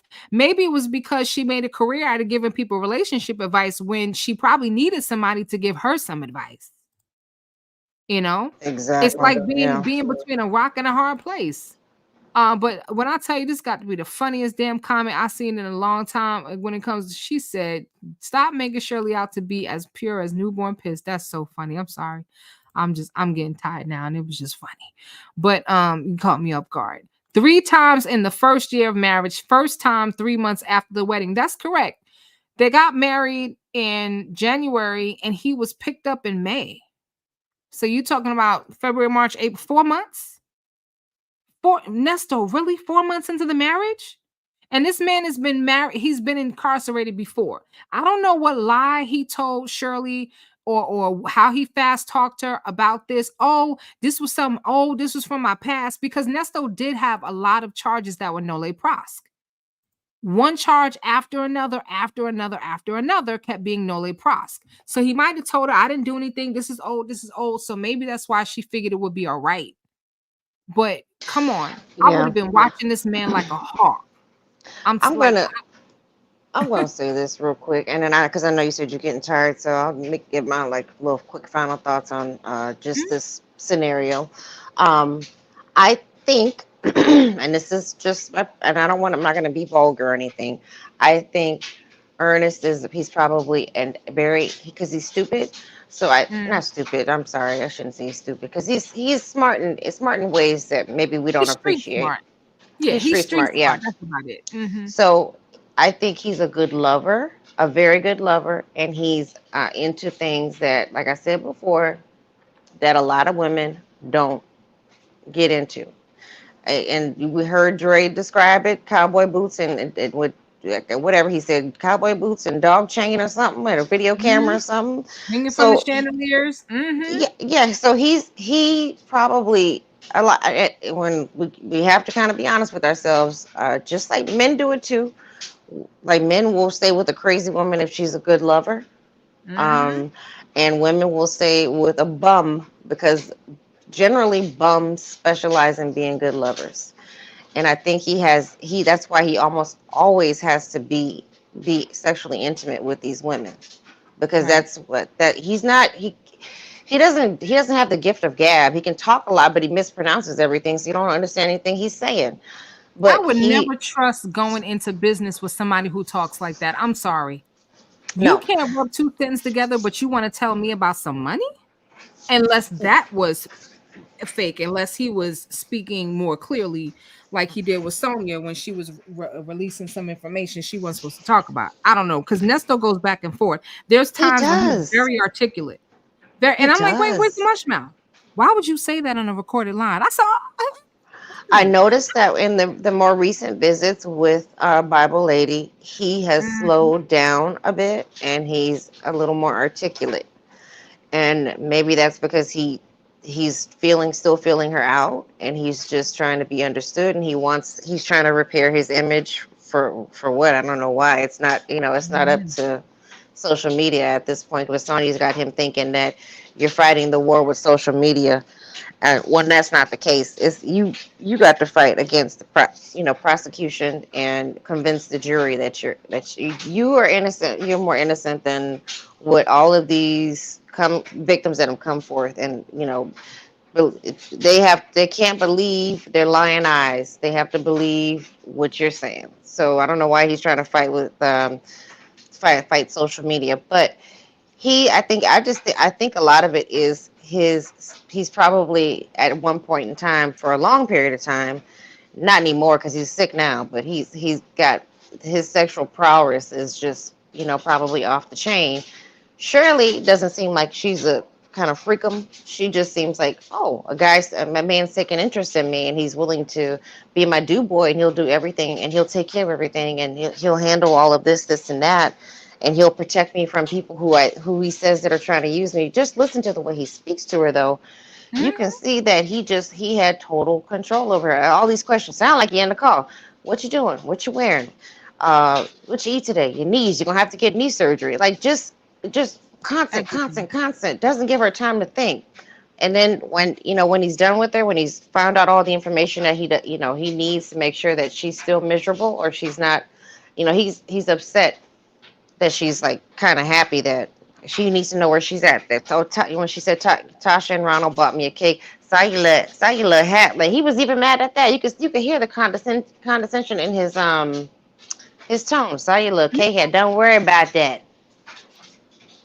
So he's getting exactly what he deserves. He got Sonya, who has just destroyed his life to the. Mhm. He was already destroyed, but Mama came and buried it under the dirt and threw sand, cement, and you get bricks on top of it. And then I think she's doing it on purpose now because she likes the attention. She likes him to be where she can talk to him if she wants to. And I think she's gonna even take a break, and then she knows where he's at, so she'll always come back to him and write him a letter or something because he'll always be there to tell her she's pretty and beautiful and make her feel good. But that's it. So Do you think he turned Shirley out? Like, did he use the liquid V on Shirley too, and she just didn't know it?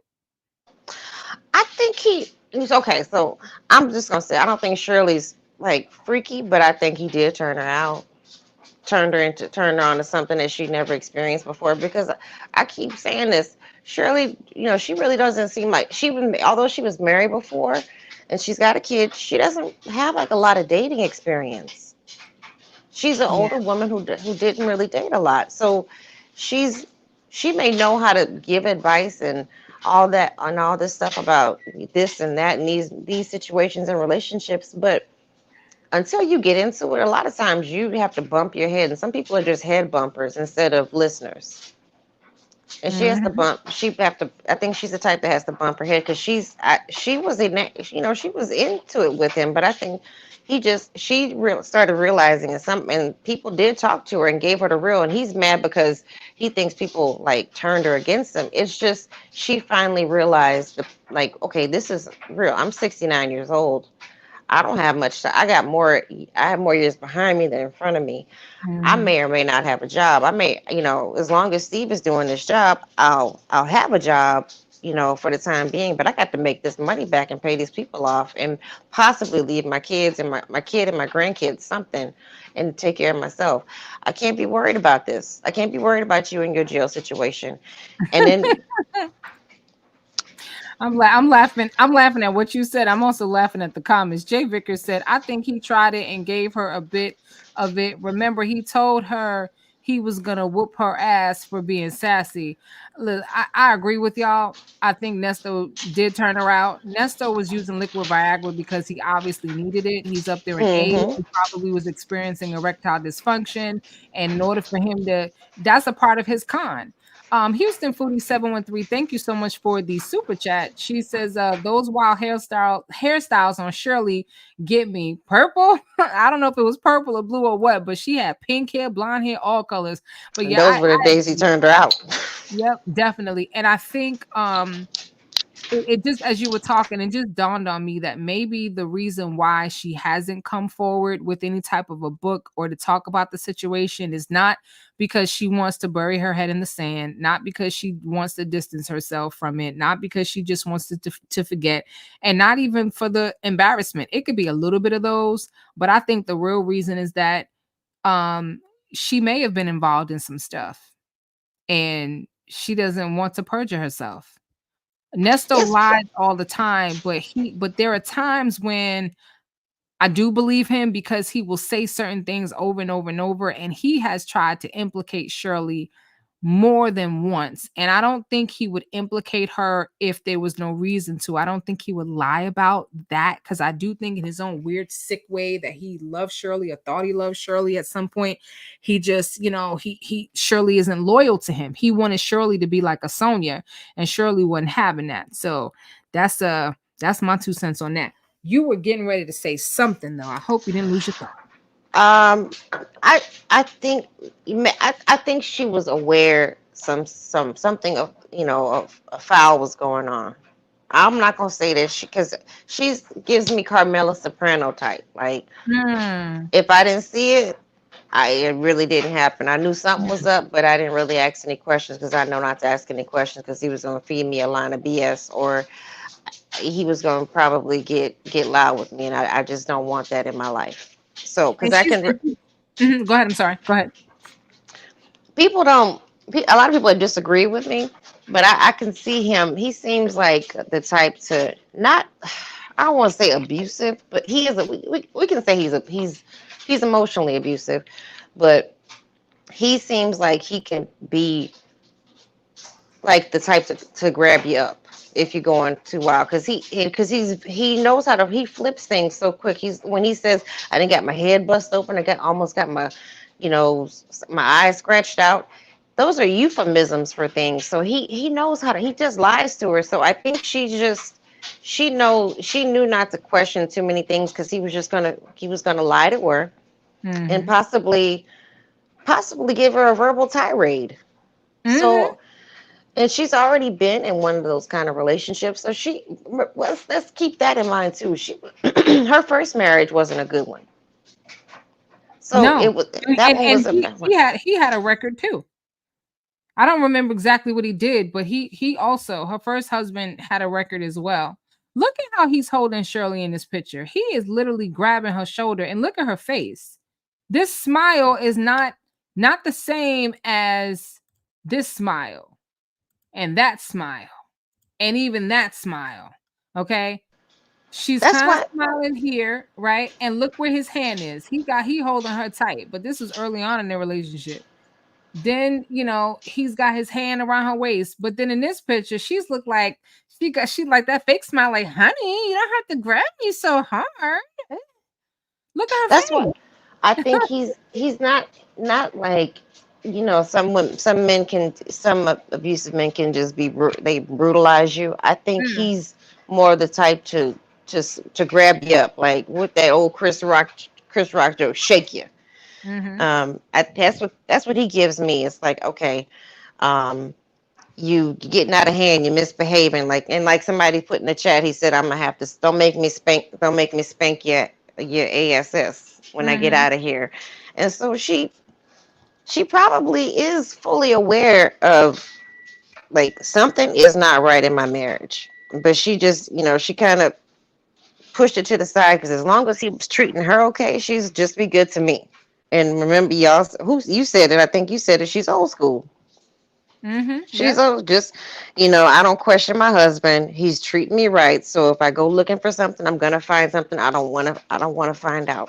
So But I thank you for letting me come up. It was a good. I wish you'd do more panels because this was a great conversation, and It I was. I can't I love can't wait doing to hear panels.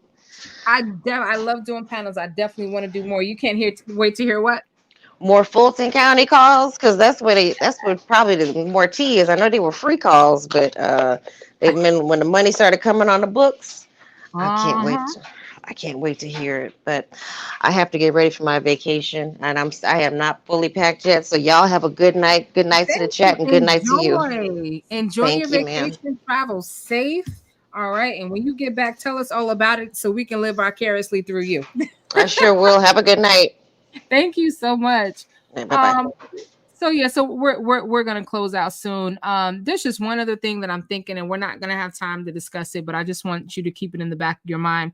Nesto has often said, "Well, you know, I didn't unalive anybody. I didn't unalive anybody." He says it all the time, and I got to thinking, who is Nesto trying to convince? Like, we heard you the first time. Why does he constantly have to say, "Well, I didn't unalive anybody"? I guess in reference to him getting such a high bond. But Nesto definitely is a lot of lies. I agree with a lot of what you said about the abuse, certainly the emotional abuse, because he definitely gaslit Shirley. And while she may have been aware of some things, there were a lot of things she was not aware of, that he kept her in the dark, that he purposely kept her in the dark. She said as long as he got the car warmed up, she would come out the house for work at 4 a.m. All right now. Remember, she asked him how they got here because their marriage was in a good place.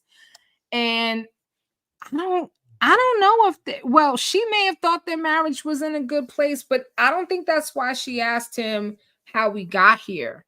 Their marriage was good once, maybe right on in the beginning, but I think Shirley knows now exactly how they got there. She may not have been able to process it in the moment, but Shirley, if you don't know, now you know. You married a con man and your marriage was a farce. It was all a lie. And I'm sorry that you got caught up in this mess and that you didn't do like Carol Lamar and get out when you should have. Listen, if you have enjoyed the video and you would like to give a gift, you can cash at me at iamwisdomsdaughter. We are going to close out because yeah, your girl is tired. I'm just saying. So this is what we gonna do right here. I'm gonna tell you to be safe, be at peace, and keep your eyes and your ears to these social media streets. And I will see you on the next one. Bye, y'all.